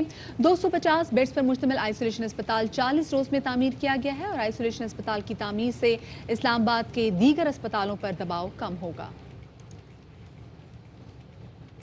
आगे बढ़ते हैं जनाब और बात करते हैं पाकिस्तानी एक्सपोर्ट्स के हवाले से, जो कि गुज़िश्ता चंद माह से शदीद दबाव का शिकार हैं। अब फाइनली वहाँ से एक अच्छी खबर आई है। पाकिस्तानी गारमेंट्स इंडस्ट्री के लिए एक बड़ा एजाज़ है। मशहूर ब्रांड ह्यूगो बॉस का स्पोर्ट्स वेयर अब सियालकोट में तैयार होगा। वज़ीर आज़म इमरान खान के मुशीर तिजारत अब्दुल रज़ाक दाऊद ने सोशल मीडिया पर ट्वीट के जरिए बताया है कि मशहूर जर्मन ब्रांड ह्यूगो बॉस ने पाकिस्तानी कंपनी को स्पोर्ट्स वेयर का पहला ऑर्डर दे दिया है, जिसे पूरे करने के लिए माहिर डिज़ाइनर्स और तरबियत याफ्ता कारीगरों की निगरानी में जारी है। गारमेंट्स इंडस्ट्री को मिलने वाले एजाज़ की मुबारकबाद देते हुए मुशीर तिजारत ने कहा है कि ये कामयाबी गुज़िश्ता साल लाहौर में मुनक्किद होने वाले फैशन शो का नतीजा है। इंटरनेशनल अपैरल फेडरेशन IAF का 35वां वर्ल्ड फैशन कन्वेंशन गुज़िश्ता साल 12 और 13 नवंबर को लाहौर में डच इंडस्ट्री एसोसिएशन के ताउन से मुनक्किद हुआ था और ह्यूगो बॉस ने हाल ही में नौजवानों की सहूलत के लिए वबाई सूरत हाल में ऑनलाइन शॉपिंग की सहूलत भी मुतारिफ कराई है, जिसमें बड़े पैमाने पर सरमायाकारी की गई है। वैसे एक बड़ा ज़बरदस्त इस ब्रांड के साथ एक बड़ी हिस्ट्री एसोसिएटेड है, किसी दिन उस पर भी ज़रा बात करेंगे। इसके परफ्यूम्स के साथ मैं चले बता ही देता हूँ। एडोल्फ हिटलर जब उन्होंने अपनी पार्टी बनाई और उनकी पार्टी ने अपनी पहली बाकायदा तौर पर यूनिफॉर्म बनाई, तो वो uniform was design by Hugo boss. That's a story. और वो आप अंदाज़ा करें कितनी बड़ी उन्होंने उस वक्त वो सेल की होगी। हाँ, वो निस्बत उनकी हिटलर से थी, लेकिन अब उनकी बड़ी ज़बरदस्त किस्म की निस्बत पाकिस्तान से आने वाली है। और इसी वाले से बात करने के लिए हमारे साथ मौजूद है Pakistan readymade garments exporters association PRG MEA के कोऑर्डिनेटर एजाज खोकर साहब। एजाज साहब, आपको बाखबर सवेरा में हम खुशामदीद कहेंगे। एजाज साहब, ये कहा कि ह्यूगो बॉस ने अपनी मसनूआत बनवाने के लिए पाकिस्तान का इंतखाब किया है और यहाँ इस बैनुल अक़वामी मेयार की कंपनी के लिए किस कौन सी ऐसी चीज़ थी जिसने कशिश पैदा की कि वो पाकिस्तान स्पेशली आए? गो के पाकिस्तान से बहुत सारी ऐसी चीज़ें जो कि ऑलरेडी बन के बाहर जाती ही हैं, लेकिन ऐसी क्या चीज़ थी जिसने ह्यूगो बॉस को पाकिस्तान की तरफ मुतवज्जह किया? बेसिकली ह्यूगो बॉस को लाने में पाकिस्तान रेडीमेड गारमेंट एसोसिएशन के प्लेटफॉर्म ने बहुत अच्छा काम किया था कि हमने लास्ट ईयर नवंबर 2019 में लाहौर में एक कन्वेंशन अरेंज किया इंटरनेशनल अपैरल फेडरेशन के प्लेटफॉर्म से। ये कन्वेंशन हर साल हर बर-ए-आज़म में होता है, तो इस दफ़ा 2018 में हमने बिड दी कि ये कन्वेंशन पाकिस्तान में कराया जाए और अल्हम्दुलिल्लाह वहाँ पे यूनानी मसली तमाम बोर्ड मेंबर ने इसको अप्रूव किया कि ठीक है पाकिस्तान में होना चाहिए। ये पाकिस्तान के लिए एक बड़े एजाज़ की बात थी कि क्योंकि ट्रैवल नेगेटिव एडवाइजरी के बावजूद उनका पाकिस्तान में इसको होल्ड करना एक हमारे लिए बाइस फ़ख्र था। तो ये कन्वेंशन जब 12-13 नवंबर को पाकिस्तान में हुआ, जिसमें तकरीबन 250 के फॉरेन बायर्स और स्पीकर हमने इनवाइट किए। ये पाकिस्तान की हिस्ट्री में पहला कन्वेंशन था, इससे पहले आज तक ये पाकिस्तान में कन्वेंशन नहीं हुआ। इस कन्वेंशन का बड़ा किरदार है किस्म के क्लाइंट्स को अट्रैक्ट करने में, लेकिन टेक्सटाइल इंडस्ट्री ओवरऑल बड़े क्रंच में है, बड़े लोगों के ऑर्डर्स कैंसिल हुए हैं और बहुत सारे लोगों का माल अभी भी पोर्ट पे खड़ा है और उसके लिए कोई बायर मौजूद नहीं है। तो इस डील के बाद आप क्या देखते हैं, क्या इम्पैक्ट पड़ेगा इसका टेक्सटाइल इंडस्ट्री पे? पाकिस्तान के लिए इनकी एंट्री जो है ये एक तो पाकिस्तान के लिए बड़े एजाज़ की बात है, हमारी प्रीमियम के लिए भी एजाज़ की बात है कि हमारी कोशिश से एक टॉप 5 ब्रांड में इनका शुमार होता है, इनको हम पाकिस्तान लेके आए। पाकिस्तान में इनका आना एक दूसरे ब्रांड को एक मैसेज आएगा कि वो भी पाकिस्तान का तरफ इंशाल्लाह रुख करेंगे और हमारी कोशिश होगी कि ये जो पहला ऑर्डर इन्होंने पाकिस्तान प्लेस किया है उसको कंपनी अपने मेयार के मुताबिक बनाए, जो इनके सैंपल्स हैं उनसे बेहतर बनाए, ताकि आइंदा के लिए ये भी काम करें, खुल के काम करें, दूसरे प्रोडक्ट भी पाकिस्तान में लेके आएँ। पाकिस्तान को एक मौका मिला है कि पाकिस्तान अपनी एक्सपोर्ट बढ़ा सकता है। एक ब्रांड के साथ करना आपकी जो इमेज बिल्डिंग है वो बहुत ज़रूरी होती है। पाकिस्तान का सॉफ्ट इमेज जो है उसको बूस्ट मिलेगा, उसके अलावा पाकिस्तान को रोज़गार मिलेगा, वर्कर जो है वो ज़्यादा काम कर सकेंगे, एम्प्लॉयमेंट मिलेगी, क्योंकि गारमेंट इंडस्ट्री में हम अभी तक फ़ीमेल वर्कफोर्स को नहीं ला सके। तो इनके आने से होगा कि ये लोग चाहते हैं कि बराबरी के मर्द और औरत बराबरी के तौर पे काम करें, तो ये टेक्नोलॉजी भी हमें देंगे और ताकि हमारी प्रोडक्शन जो है प्रोडक्टिविटी इन्हांस हो सके। तो इससे पाकिस्तान को अल्टीमेटली एक पॉजिटिव साइड पे जाएगा। बिल्कुल खोकर साहब, और उससे एफिशिएंसी भी काफ़ी रहेगी। अच्छा, ये बताएगा कि करंटली जो एक्सपोर्टर्स हैं वो क्या ज़रा मसाइल जो कि फेस कर रहे हैं, और मसाइल के हल के लिए आप क्या समझते हैं कि कैसी पॉलिसीज होनी चाहिए ताकि जो एक्सपोर्टर्स के साइड पर जो काफ़ी ज़्यादा प्रॉब्लम्स हैं वो हल हो सकें? बजट में कोई एक्सपोर्ट इंसेंटिव की बात नहीं हुई, एक्सपोर्ट का लफ्ज़ ही नहीं था। तो हमारी ये रिक्वेस्ट है प्राइम मिनिस्टर इमरान खान साहब से कि अगर वो वाकई एक्सपोर्ट को बढ़ाना चाहते हैं तो हमारी एक उनसे बड़ी मुद्दबाना गुजारिश होगी कि वो एक ओनरशिप लें, एक्सपोर्ट की ओनरशिप लें, पाकिस्तान में एक्सपोर्ट ये डिक्लेयर करें ताकि एक्सपोर्ट को बूस्ट मिले। उससे ये फ़ायदा होगा कि हर 3 महीने के बाद अगर प्राइम मिनिस्टर ख़ुद चेयर करेंगे मीटिंग को, तो एक मीटिंग में जो वादे किए गए हैं प्राइवेट सेक्टर की तरफ से, पब्लिक सेक्टर की तरफ से, दोनों जब अगली मीटिंग में जाएंगे तो प्राइम मिनिस्टर उसका सलूशन उनसे पूछेंगे कि भाई इसका क्या हुआ। तो ये एक बड़ा अच्छा इनिशिएटिव है, दूसरे मुल्कों में इस तरह होता है। बांग्लादेश की अगर मैं मिसाल दूं तो बांग्लादेश की प्राइम मिनिस्टर जो है वो गारमेंट इंडस्ट्री को टॉप लिस्ट पे उन्होंने रखा हुआ है, क्योंकि ये सबसे ज़्यादा टैक्स देते हैं, सबसे ज़्यादा एम्प्लॉयमेंट देते हैं, जो कि बिल्कुल जी, गारमेंट सेक्टर पाकिस्तान का सबसे ज़्यादा वर्कफोर्स इसने अकोमोडेट की हुई है कंस्ट्रक्शन सेक्टर के बाद, और डेफिनेटली इस सेक्टर को इंसेंटिवाइज करने की ज़रूरत है। लेकिन मेरे ख्याल में इंसेंटिव इनको जो है ना फाइनल प्रोडक्ट जिसको वैल्यू एडिड कहते हैं उस एंड पे मिलना चाहिए, ना कि रॉ मटेरियल पे, ताकि हमारा रॉ मटेरियल बाहर जाए और ऐसा ना हो कि हमारी कॉटन पे किसी और मुल्क की जो है ना शर्ट्स बन रही हों। और ये बड़ा ज़रूरी है कि जो एंड प्रोडक्ट है, जो वैल्यू चेन है, उसको ज़्यादा इंडोर्स किया जाए। आगे बढ़े जनाब। बिल्कुल जी, आगे बढ़ते हैं। और आज चूँकि 9 जुलाई है और बानी पाकिस्तान कायद आज़म मोहम्मद अली जिन्ना की हमशीरा और मादरे मिल्लत मोहतरमा फ़ातिमा जिन्ना की 53वीं बरसी आज इंतहाई अकीदत व एहतराम से मनाई जा रही है। यहाँ पर वक्त हुआ एक छोटी सी ब्रेक का, हमारे साथ रहिएगा।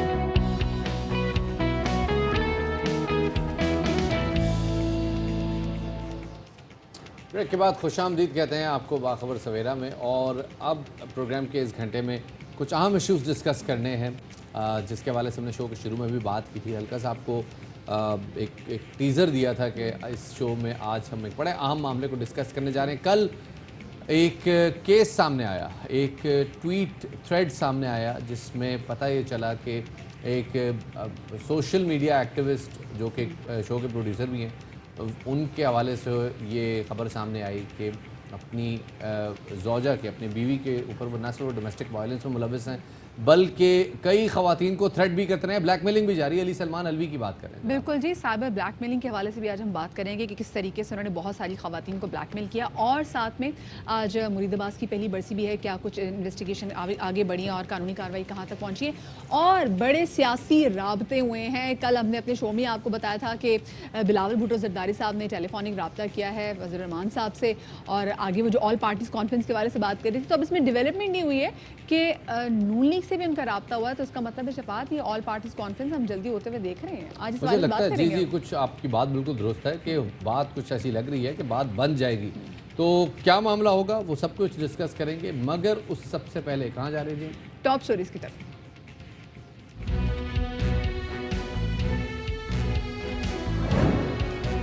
अल अजीज़िया रेफरेंस केस में मिलने वाली सजा के खिलाफ दरख्वास्त की तैयारियां। नवाज शरीफ का वकालतनामा दस्तखत करके ख्वाजा हारिस के हवाले। मौक़िफ़ इख्तियार किया गया कि जज अरशद मलिक की बरतरफी के बाद सजा की कोई हैसियत नहीं।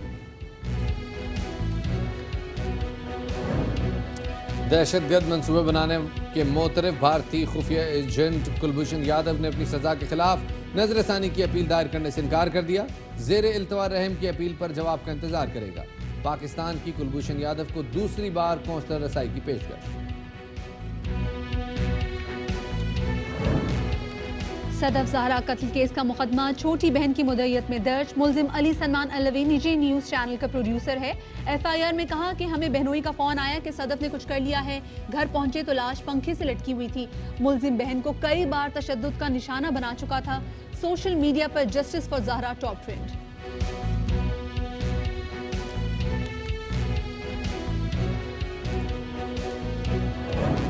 सबसे पहले बात करते हैं जनाब, नून लीग ने इस्लामाबाद हाई कोर्ट में एक दरख्वास्त दायर करने की तैयारी मुकम्मल कर ली है, जिसमें मुमकिना तौर पर अब यह मौक़िफ़ इख्तियार किया जाएगा कि एहतसाब अदालत के जज अरशद मलिक की बरतरफी के बाद उनकी जानिब से साबिक़ वज़ीर आज़म नवाज शरीफ को अल अजीज़िया रेफरेंस केस में दी जाने वाली सज़ा को भी ख़त्म कर दिया जाए। और ये दरख्वास्त ख्वाजा हारिस इस्लामाबाद हाई कोर्ट में दायर करेंगे। नवाज शरीफ की सज़ा कलअदम करार देने की एक दरख्वास्त पहले ही इस्लामाबाद हाई कोर्ट में ज़ेर समात है। और ज़रा ये बताते हैं कि नवाज शरीफ ने वकालतनामे पर दस्तखत करके ख्वाजा हारिस के हवाले भी कर दिए हैं। दूसरी जानिब पाकिस्तान पीपल्स पार्टी के चेयरमैन बिलावल भुट्टो का अपोजिशन लीडर शहबाज शरीफ से टेलीफोनिक रब्ता भी हुआ है, जिसमें जल्द ही अपोजिशन जमातों की APC की बुलाने पर इत्तफाक भी हुआ है। और इसी वाले से हम बात करेंगे हमारे साथ साबिक़ वज़ीर आज़म और नून लीग के रहनुमा शाहिद खाकान अब्बासी साहब, उनको शामिल गुफ्तगू करेंगे। शाहिद साहब आपको वेलकम कहेंगे अपने शो में। शाहिद साहब ये बताइएगा कि एहतसाब अदालत के जज अरशद मलिक की बरतरफी के बाद अब नून लीग ने ये फैसला कर लिया है कि वो इस्लामाबाद हाई कोर्ट जाएंगे मियां मोहम्मद नवाज शरीफ की सज़ा की मुअत्तली के हवाले से, और दरख्वास्त भी आप लोगों ने दायर करनी है। कब आप लोग जा रहे हैं इस्लामाबाद हाई कोर्ट इस हवाले से? देखिए, ये जिस आदमी को सज़ा हुई होती है उसके लीगल राइट्स होते हैं कुछ, तो वो नवाज शरीफ साहब ने एक्सरसाइज किए थे। एक अपील इस्लामाबाद हाई कोर्ट में थी। ये शायद आपने जो बात कही है ये उसी अपील के अंदर एक एडिशनल उन्होंने एप्लीकेशन दी होगी कि ये इशू भी कंसिडर किया जाए कि जिस जज ने सज़ा दी थी उसने खुद एतराफ़ किया है कि मैंने दबाव के तहत सज़ा दी है। तो प्रॉब्ली ये एप्लीकेशन है जिसका आपने जिक्र किया है। मुझे इसकी डिटेल्स की इल्म नहीं है। आपको डिटेल्स की इल्म नहीं है? अच्छा चले, शायद खाकान साहब अगर मान लें کہ جو سزا دی گئی تھی وہ دباؤ میں دی گئی تھی، تو اس طرح جج ارشد ملک نے ایون فیلڈ ریفرنس کیس میں نواز شریف صاحب کی بریت کے بارے میں بھی لکھا تھا، تو کیا وہ سزا بھی، وہ فیصلہ بھی اس سے متاثر ہوگا؟ جی بریت جو ہے وہ حکومت اپیل کر سکتی ہے بریت کے خلاف، یہ سب لیگل رائٹس ہیں۔ جو ایشو پیدا ہوا ہے یہ بڑا غیر معمولی ہے، میری توقع یہ ہے کہ اس پر اعلیٰ عدلیہ اور خاص طور پہ چیف جسٹس پاکستان اس کا سو نوٹس لیں گے، اور اس میں کوئی حتمی فیصلہ اگر وہ فرما دیں یا سپریم کورٹ فرما دے سو نوٹس کے تحت، تو شاید یہ بہتر ہوگا، کیونکہ ایسے حالات کبھی پیدا ہوئے نہیں پاکستان میں پہلے۔ صحیح۔ اچھا شاہد صاحب یہ بتائے گا کہ کل بلاول بھٹو زرداری صاحب کا بھی رابطہ ہوا ہے اور اے پی سی کے حوالے سے بات چیت کی گئی ہے، تو یہ آپ کے علم میں ہے کہ کب آپ لوگوں نے پلان کیا ہے، کیا اے پی سی بلانے سے پہلے کیا باقاعدہ ملاقات ہوگی، 1-on-1 ملاقات بھی ہوگی؟ دیکھیں جہاں تک اے پی سی کا ہے وہ تو فیصلہ ہو چکا ہے کہ اے پی سی ہوگی، کب ہوگی یہ ابھی طے ہونا ہے، تو یہ شاید بلاول صاحب اور شہباز صاحب اور دیگر جو رہنما ہیں یہ ان کے مشورے سے ہی ہوگا۔ اس میں پرسنل ملاقاتیں بھی ہو سکتی ہیں، اس میں فون پہ بھی رابطہ ہو سکتا ہے۔ شہباز صاحب اب وہ نیگیٹو ان کا ٹیسٹ آیا ہے، لیکن وہ یہ بیماری چونکہ بڑا لاسٹ کرتی ہے، اس کے بعد بھی 4-6 ہفتے ڈاکٹر بتاتے ہیں، میں خود اس سے گزرا ہوں، میں خود بھی محسوس کرتا ہوں کہ کافی عرصے تک اس کے اثرات رہتے ہیں، تو بہرحال اب وہ میٹنگ میں جا سکتے ہیں، تو انشاءاللہ میرا خیال اگلے ہفتے 10 دن میں اے پی سی ہونی چاہیے۔ صحیح۔ اچھا شاہد خاقان صاحب، جج ارشد ملک کے حوالے سے جو ہم دیکھتے ہیں کہ سرکاری طور پہ تو موقف سامنے نہیں آیا، لیکن جو پی ٹی آئی کا جو ہمیں ایک ڈھکا چھپا جو موقف ملا ہے وہ یہ ہے کہ نون لیگ نے جو ویڈیو اسکینڈل تھا اس کے ذریعے ایک دباؤ کی صورتحال پیدا کر دی اور وہ جج ارشد ملک پہ اثر انداز ہونے کی انہوں نے کوشش کی۔ اس تاثر کو آپ اس سے ایگری کرتے ہیں، مسترد کرتے ہیں؟ آپ کا کمنٹ جاننا چاہوں گا۔ میں بدقسمتی سے حکومت کی کسی بات سے بھی ایگری نہیں کر سکتا، کیونکہ حقیقت پر مبنی نہیں ہوتی، تو دباؤ جو ہے وہ فیصلہ کرنے کے بعد نہیں ڈالا جاتا، اگر کوئی دباؤ ڈالنا تھا تو فیصلے سے پہلے ڈالتے۔ یہ ویڈیو نہ نون لیگ نے بنائی ہے، یہ اس شخص کی اپنی ویڈیو ہے، اس کا اعتراف بڑا واضح ہے، اور اس کے بعد وہ اس کا ضمیر اس کو ملامت کرتا تھا، تو سزا دینے کے بعد اس نے آ کے ملاقات کی شاید نواز شریف صاحب سے، اپنی جو ضمیر کو مطمئن کرنے کے لیے۔ اچھا تو پھر شاہد صاحب آپ کو کیا لگتا ہے، یہ اگر اپیل جاتی ہے اور اس کے اوپر ہیرنگز بھی ہوتی ہیں، تو آپ کو کیا لگتا ہے کہ نون لیگ کا جو نیریٹو ہے کہ جی ہمیں سزا جو ہے وہ غلط دی گئی تھی، یہ نون لیگ کا موقف سامنے رہا ہے، تو آپ کو لگتا ہے کہ سزا واقعی معطل ہو جائے گی؟ آپ کو کامیابی کا یقین ہے؟ دیکھیں یہ معاملہ نون لیگ یا میاں نواز شریف کی سزا سے زیادہ بڑا ہے، یہ عدلیہ کی اور خاص طور پر نیب کی عدالتوں کی ساکھ کا مسئلہ ہے۔ آج ایک عام آدمی یہ کہتا ہے کہ اگر ایک شخص جو 3 دفعہ وزیر اعظم رہا ہو اس کو عدالت میں انصاف نہیں ملے گا، اس کے ساتھ یہ سلوک ہوگا، تو ہمارا کیا بنے گا؟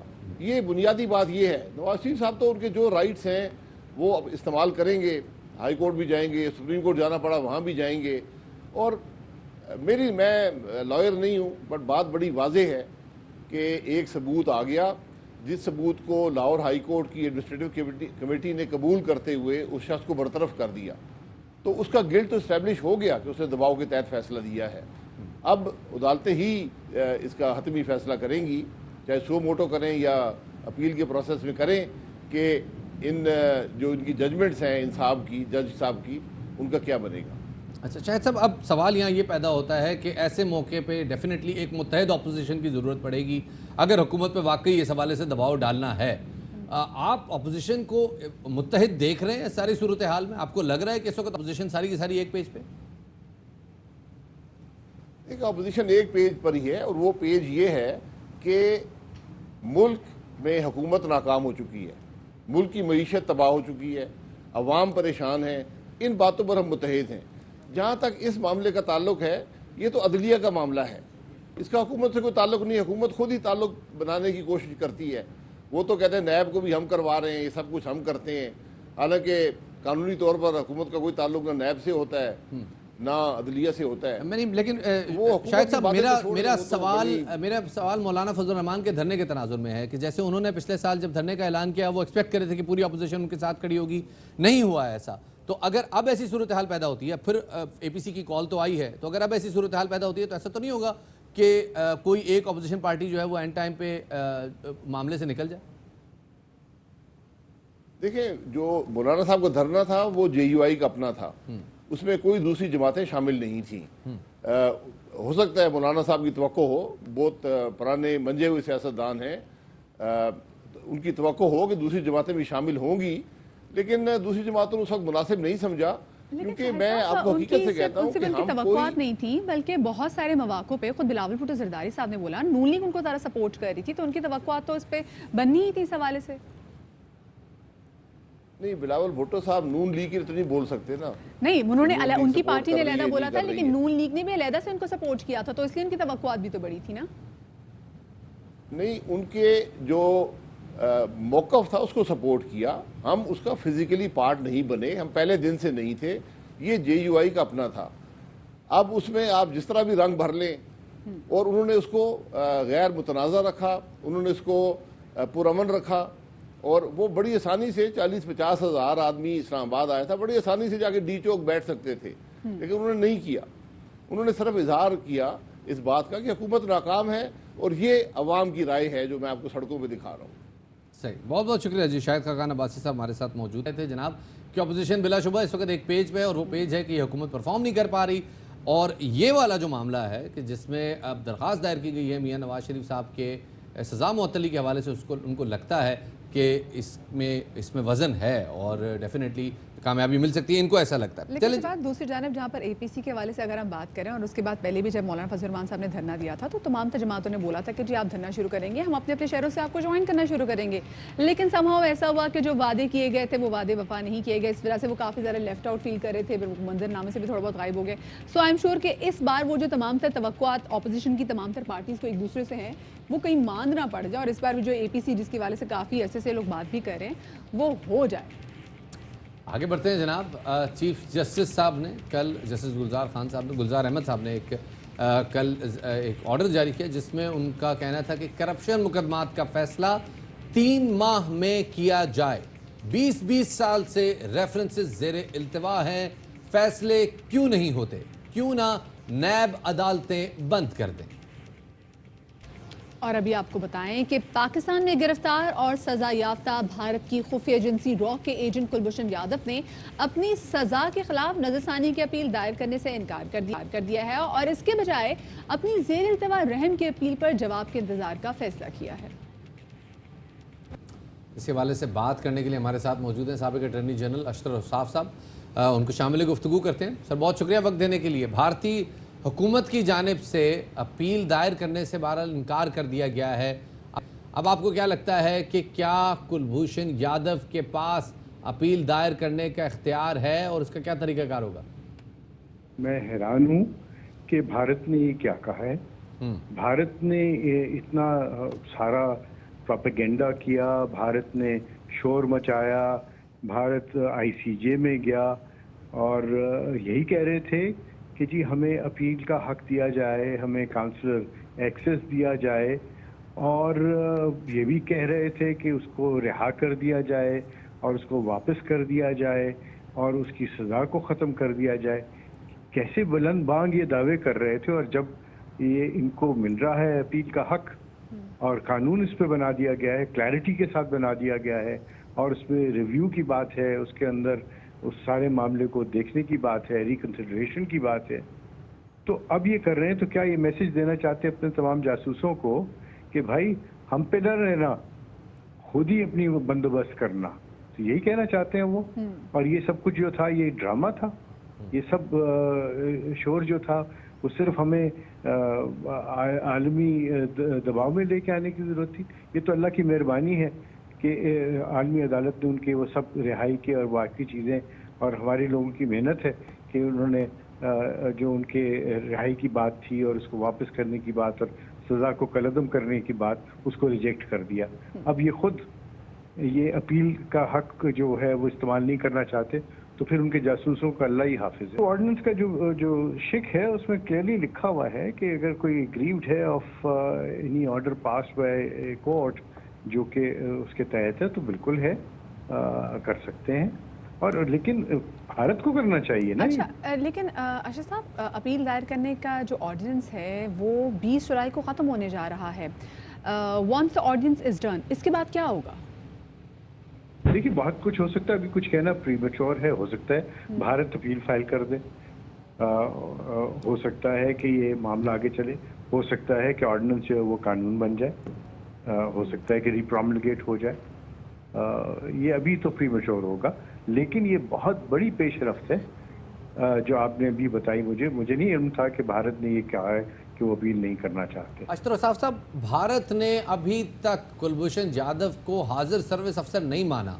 उसके पास से सर्विस कार्ड बरामद हुआ है, उसके पास अपने एतराफ़ी बयान की वीडियो चलाई जा चुकी है, लेकिन भारत अभी तक ये नहीं मान रहा कि वो भारतीय नेवी का सर्विंग ऑफिसर था। क्या कहेंगे इस हवाले से?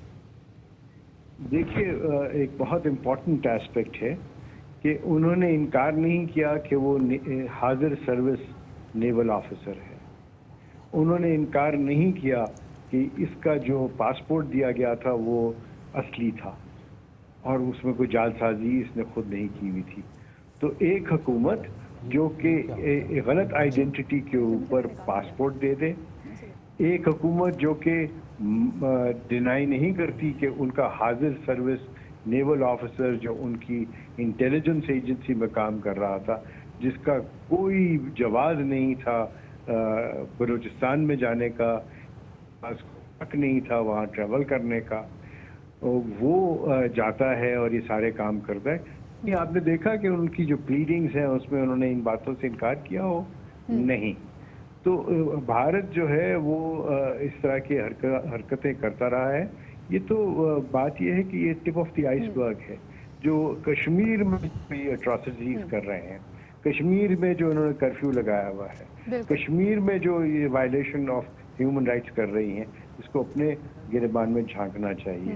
भारत जो है वो अपने ही वजन पे, अपने ही बोझ तले डूब रहा है। बहुत शेमलेसली भारत अपनी तमाम तर इस तरह की हरकतों को डिफेंड करता है। बहुत शुक्रिया जी, अशरफ साहब हमारे साथ मौजूद।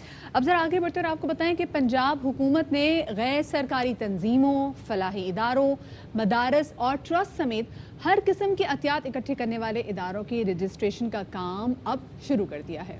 जी जनाब, आपको बताते चलें कि इस सारे कोरोना के मामले से पहले एक फैटफ का मामला चल रहा था, जो कि पोस्टपोन किया गया था सितंबर तक। अब चूंकि फैटफ का मामला सर पे है, लिहाजा पंजाब गवर्नमेंट का ये इकदाम बड़ी अहमियत का हामिल है। सेक्रेटेरिएट में पंजाब चैरिटी कमीशन का पहला इजलास जो है chief executive officer Salman Ghani की सदारत में हुआ और इस इजलास में रजिस्टर होने वाली दरखास्तों का जायज़ा भी लिया गया। और उन ज़राए का कहना है कि अब तक पंजाब चैरिटी कमीशन में रजिस्ट्रेशन के लिए 120 ऑर्गेनाइजेशंस ने दरखास्तें जमा कराई थी। और इस इजलास में पंजाब चैरिटी कमीशन की वेबसाइट पर मुख्तलिफ ऑर्गेनाइजेशंस की जानिब से किए गए सवालात पर गौर भी किया गया है। और इस इजलास में इस बात का फैसला भी किया गया है कि अहतियात जमा करने वाली फलाही तंजीमों का रजिस्टर्ड होना लाजिम मलज़ूम होगा।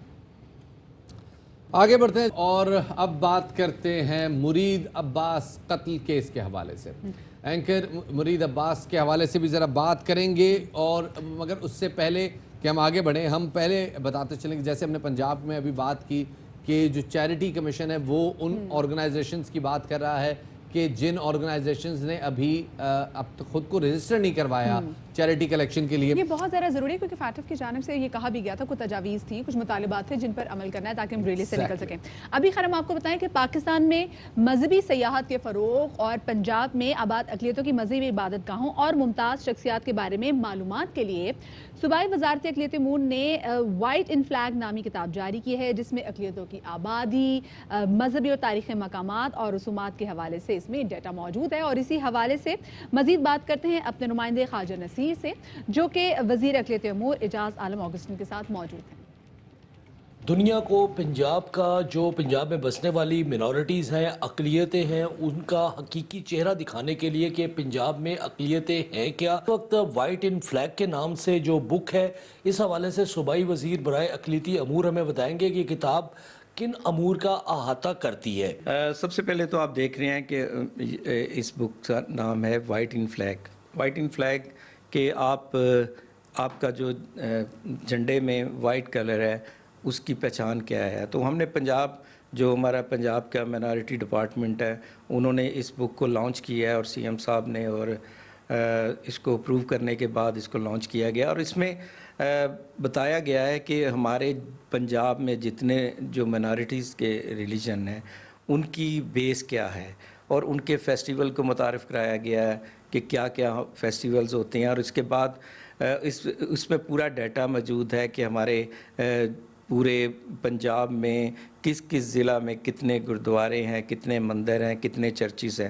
اگر مختصر ہمیں بتا سکیں کہ مذہبی سیاحت کا جو پروگرام ہے وہ کن چیزوں کو احاطہ کرتا ہے، اور کیا آپ اس سے کون کون سی پنجاب حکومت کی ایجنسیز اس میں انوالو ہوئی ہیں اس وقت؟ مائنارٹیز کی جو state of the art building ہے وہ نہیں دکھا سکے، ہم ان کو بتا ہی نہیں سکے، اور اسی لیے ہم نے پہلے فیس میں جو دونوں لاہور کے کیتھیڈرل ہیں، جو چرچ آف پاکستان اور کیتھولک کیتھیڈرلز، ان دونوں کو منتخب کیا ہے جہاں پہ ترقیاتی کام شروع ہے، اور وال سٹی وہ کام کر رہی ہے۔ بنیادی مقصد یہ ہے کہ ہم ان دونوں جو بلڈنگز ہیں یہ یقینی طور پر ایک بڑی اہمیت کی عمل ہے، اور ان کو ہم ان پر کام کر رہے ہیں تاکہ ہم دنیا میں جب بھی کوئی ٹورسٹ آئیں تو ان کو دکھا سکیں کہ ہمارے پاس یہ آرکیٹیکچر ہے اور یہ state of the art building ہے۔ اس کے بعد سیکنڈ فیز میں ہم ٹیکسلا میں جو مقدس توما کی ایک بہت یادگار ہے وہاں اس کو بنانے جا رہے ہیں، پھر اس کے علاوہ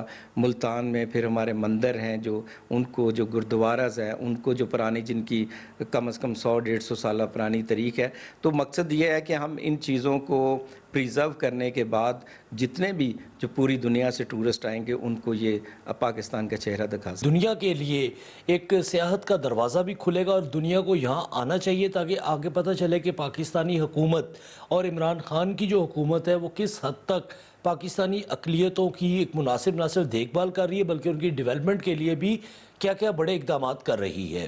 جی بہت شکریہ۔ وقت ہو گیا ایک چھوٹے سے بریک کا، چھوٹا سا بریک لیتے ہیں اور بریک کے بعد واپس آئیں گے اور بات کریں گے مرید عباس قتل کیس کے حوالے سے۔ ہمارے ساتھ رہیے گا۔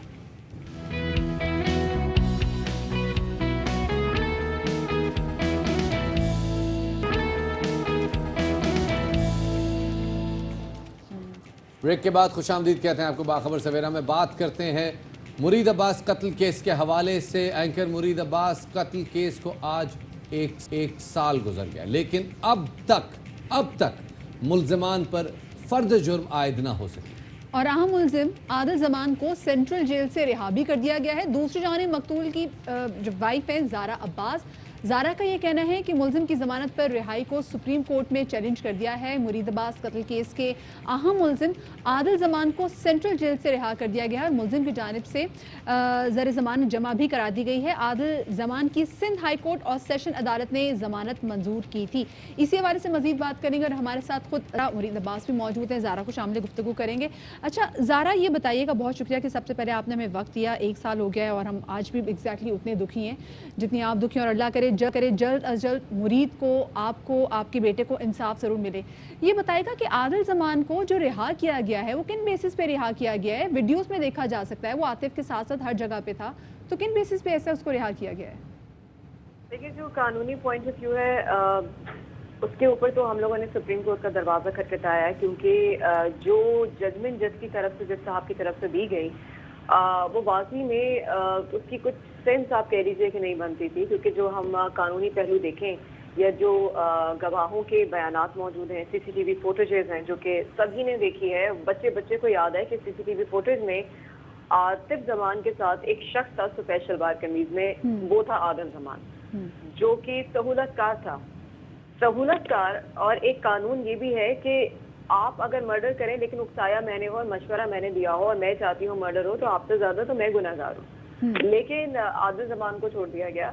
اور جو دوسرا کیس تھا مرڈر کیس میں بھی اس کو ضمانت دے دی، اور دوسرا ایک کیس تھا جو کہ عام ایکٹ کا کیس تھا، اسلحہ لائسنس کا کیس، کیونکہ اس مرڈر میں جو اسلحہ استعمال ہوا تھا وہ عادل زمان کا تھا۔ پوری طریقے سے سہولت کاری بھائی صاحب نے دی تھی، انہوں نے اپنا اسلحہ بھی اپنے بھائی کو دیا تھا جس سے کہ جا کے آپ مرڈر کر دیجیے۔ وہ والا جو کیس تھا اس میں مدعی تھی پولیس۔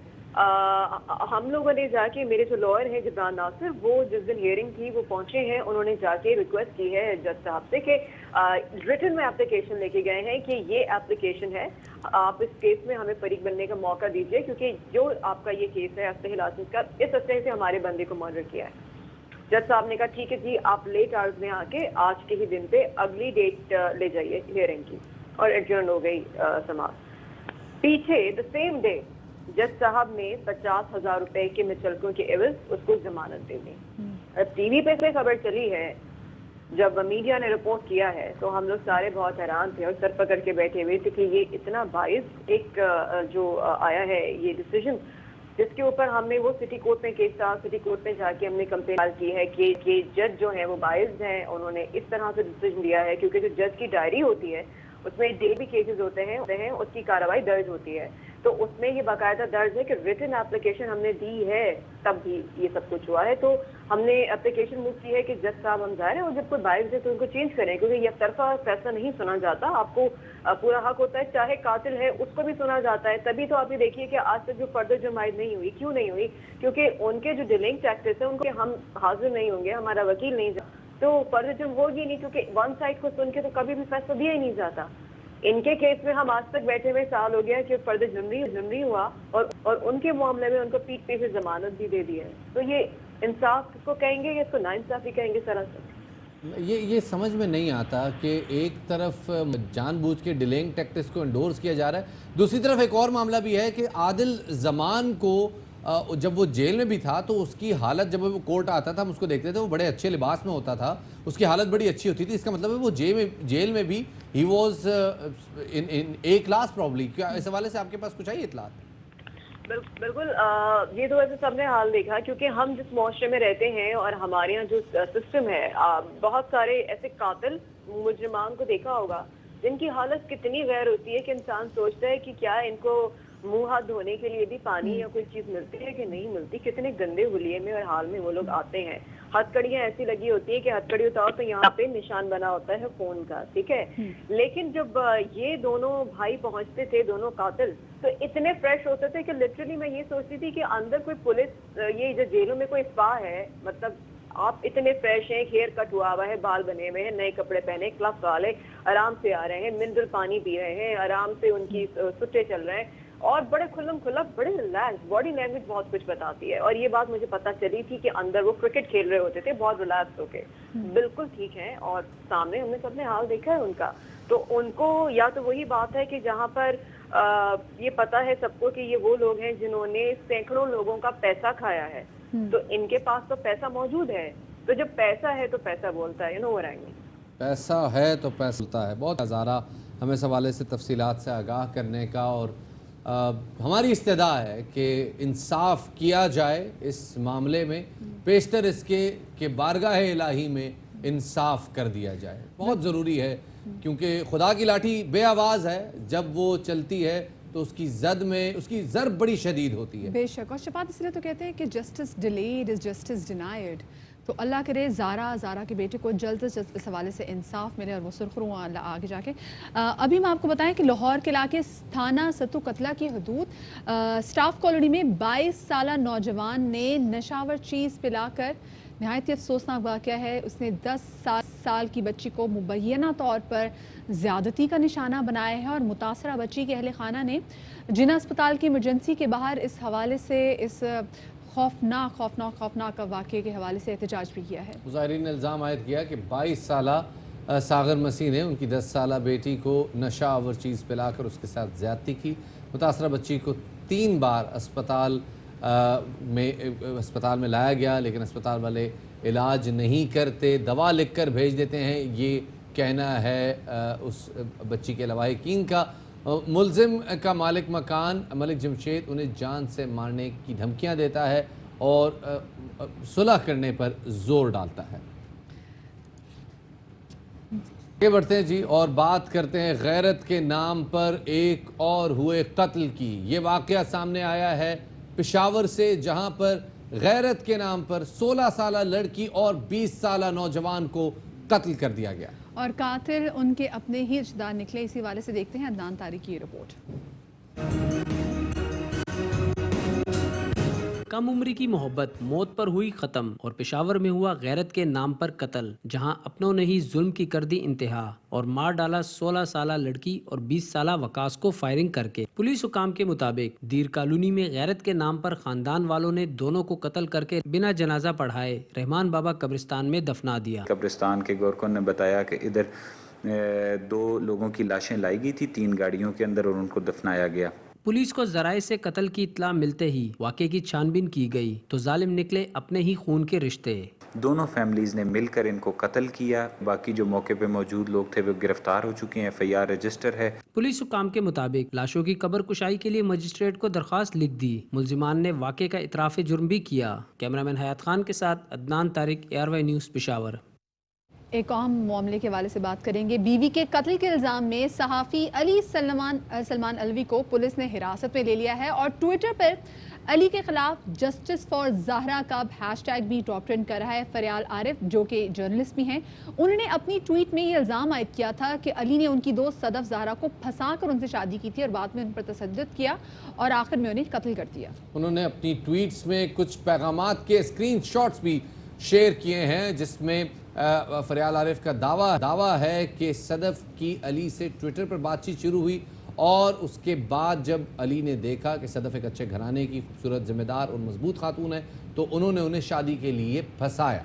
उन्होंने मज़ीद लिखा कि सदफ ने अपने घर वालों की मर्ज़ी के ख़िलाफ़ अली से शादी की, लेकिन उन्हें मालूम नहीं था कि ये गलती उनकी जान ले लेगी। रावलपिंडी पुलिस के मुताबिक इस हवाले से गुज़िश्ता माह की 29 तारीख को मुल्ज़िम अली सलमान अली के ख़िलाफ़ मुकदमा दर्ज किया गया था और उस वक्त अली पुलिस हिरासत में, इस वक्त भी वो पुलिस हिरासत में है। सोशल मीडिया पर लोग गम और गुस्से का इजहार कर रहे हैं। अली सीनियर सहाफ़ी आसमा शराजी के टीवी शो के प्रोड्यूसर भी हैं और आसमा शराजी ने खुद अपनी ट्वीट में इस वाक़े पर शदीद अफसोस का इजहार करते हुए लिखा है कि उन्हें आज सुबह ही पूरे इस मामले का ट्विटर के थ्रू ही पता चला और उन्होंने कहा कि ना सिर्फ वो बल्कि जिस मीडिया ग्रुप के लिए वो काम करती हैं वो सख्ती से इस वाक़े की मजम्मत करते हैं और अली को मुलाजमत से बर्खास्त कर दिया गया है। ARY से वाबस्ता सीनियर सहाफ़ी अरशद शरीफ ने भी उम्मीद जाहिर की है अपनी ट्वीट के थ्रू कि पुलिस बगैर किसी दबाव में आए इस पूरे मामले की तहकीकात करेगा। और इसी वाले से बात करने के लिए हमारे साथ मौजूद हैं मकतूल सदफ ज़हरा की बहन महविश अज़हर। महविश, सबसे पहले तो आपसे हम ताज़ियत करते हैं, बहुत अफसोस है कि आपकी बहन नहायती यंग और नहायती बेदर्दी से उनको मारा गया। ये कहिएगा महविश के सदफ की अली सलमान से शादी कब हुई थी और क्या इसके बाद सदफ ने अपनी फैमिली से रब्ता हुआ और सदफ बताती थी कि किस तरीके से उनका हस्बैंड को टॉर्चर करता था? अच्छा Madiha, there is miss information in the media. जी जी प्लीज जरूर शेयर कीजिएगा। लोगों को पता नहीं है और लोग उसको प्रोपेगेट कर रहे हैं। जी जी Mahvish please. The point is कि मेरी बहन ने पसंद की शादी की थी मगर उसको उस शादी में हम सब इन्वॉल्व थे, पेरेंट्स इन्वॉल्व थे, हमने खुद वो शादी की थी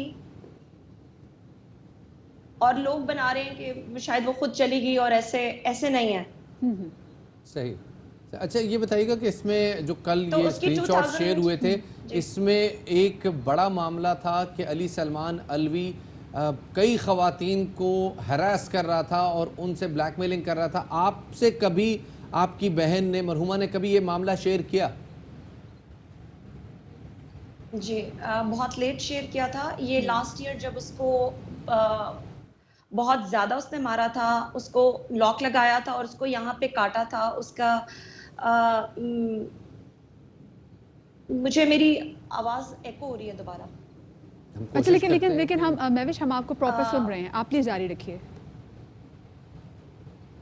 अच्छा तो उसने जब वो घर आई और तो उसने उसकी फैमिली से भी जिक्र किया, उसकी बहन से और उसकी एक्सटेंडेड फैमिली से भी जिक्र किया। तो उसने मुझे बताया था, अपनी मदर को भी उसने साइंस दिए थे कि इस तरह से हो रहा है।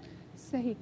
मगर जी अच्छा महविश ये कहिएगा कितना अरसा हो गया था शादी को? और क्योंकि हमने देखा था सदफ ट्विटर पे काफ़ी ज़्यादा एक्टिव थी और वो डोमेस्टिक वायलेंस के हवाले से बात भी करती रहती है। खुद जनवरी में उन्होंने काफ़ी बड़ा एक थ्रेड भी लिखा था डोमेस्टिक वायलेंस के हवाले से कि किस तरीके से जो ख़वातीन हैं वो डोमेस्टिक वायलेंस का शिकार बनती हैं, वो टॉर्चर होती है लेकिन फिर भी कुछ बात कर नहीं पाती।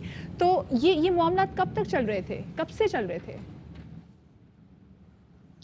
डोमेस्टिक वायलेंस पहले तो एब्यूजिव लैंग्वेज होती थी जो बहुत देर तक चल रही थी. जब उसको पता चला था शादी के 7 months बाद कि ये वुमेनाइजर है, he is into women for blackmailing them, अपनी सेटिस्फेक्शन के लिए भी वीडियो चैट्स थी उसकी जो सेक्सुअल वीडियो चैट्स थी, तो वो उसने कन्फ्रंट किया बहन ने उसको, और वो उस मैं क्लियरली बात नहीं कर पा रही, मुझे एको हो रही है मेरे कान में बार बार.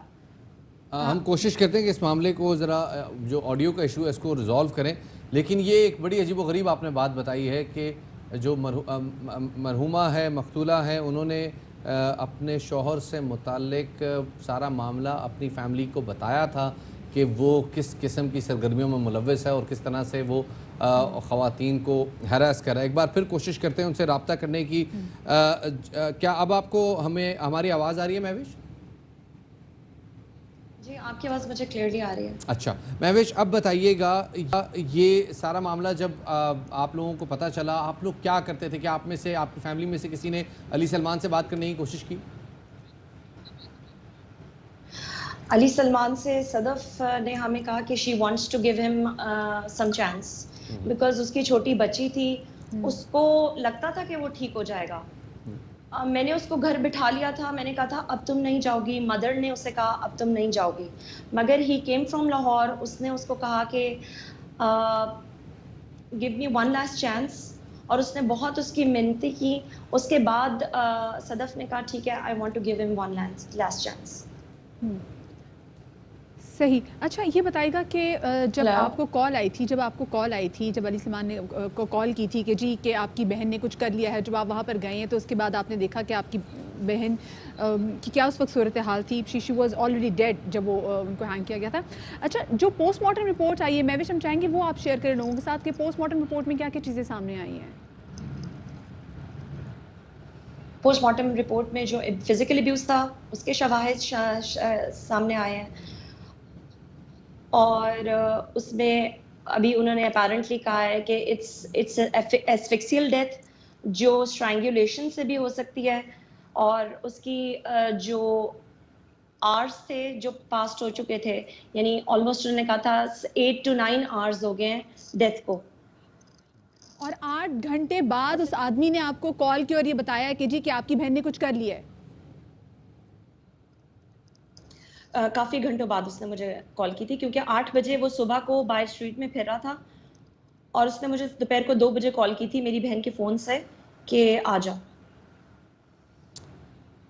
हम उम्मीद करते हैं कि अल्लाह करे आप लोगों को इस हवाले से इंसाफ मिले, कि डेफिनेटली बहुत ज़रूरी है. और वो तमाम ख़वातीन जो किसी भी तरह से किसी भी डोमेस्टिक वायलेंस का शिकार हैं, अगर आपको अंदाज़ा हो जाए कि ये सामने वाला शख्स सुधरने वाला नहीं है, तो किसी अब्यूसिव रिलेशनशिप में बैठने से बहुत बेहतर है कि आप ख़ुद को उस रिलेशन से आज़ाद कर लें. और शिफात, उसके अलावा बहुत सारे जो ख़वातीन बहुत डरती इसलिए भी हैं क्योंकि जब वो लोगों से डिस्कस करती हैं कि वो किसी डोमेस्टिक वायलेंस का शिकार हो रही हैं, तो लोग यूजुअली उनको कहते हैं कि नहीं बेटा अपना घर बसाना है, अपने घर में रहो.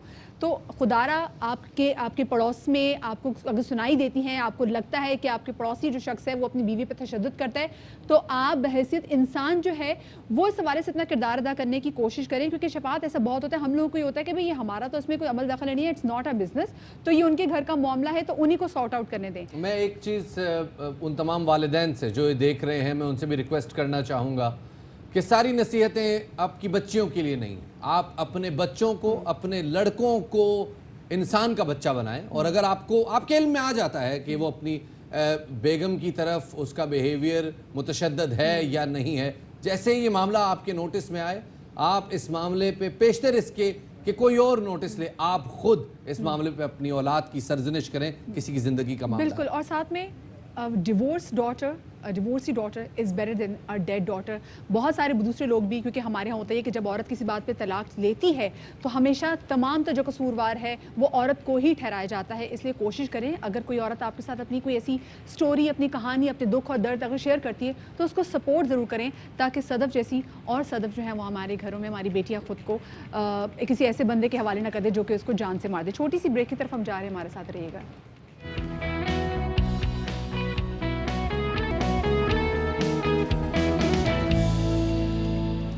بریک کے بعد خوش آمدید کہتے ہیں آپ کو باخبر سویرا میں۔ کورونا کے باعث ایشیا کپ کرکٹ ٹورنامنٹ منسوخ کر دیا گیا ہے، ایسا کہنا ہے بھارتی کرکٹ بورڈ کے صدر سورو گنگولی کا۔ انہوں نے کہا ہے کہ اس سال ایشیا کپ کا انعقاد نہیں ہوگا۔ پاکستان نے ستمبر میں ایشیا کپ کرکٹ ٹورنامنٹ کی میزبانی کرنا تھی۔ پی سی بی کا کہنا ہے کہ ایشین کرکٹ کونسل نے اس بارے میں آگاہ ان کو نہیں کیا۔ اور بتاتے چلیں کہ طویل انتظار کے بعد فائنلی انٹرنیشنل کرکٹ کی واپسی ہو گئی ہے۔ کورونا کے باعث ٹیسٹ کرکٹ نے نئے قوانین دیکھے ہیں اور ان نئے قوانین کے تحت اب کرکٹ کھیلی جا رہی ہے جس میں بال کو تھوک لگا کے شائن نہیں کیا جا سکتا۔ یہاں پر اب وقت ہو گیا ہے اب سے اجازت لینے کا۔ اپنا بہت سارا خیال رکھیے گا۔ شادری آبادری، اللہ حافظ۔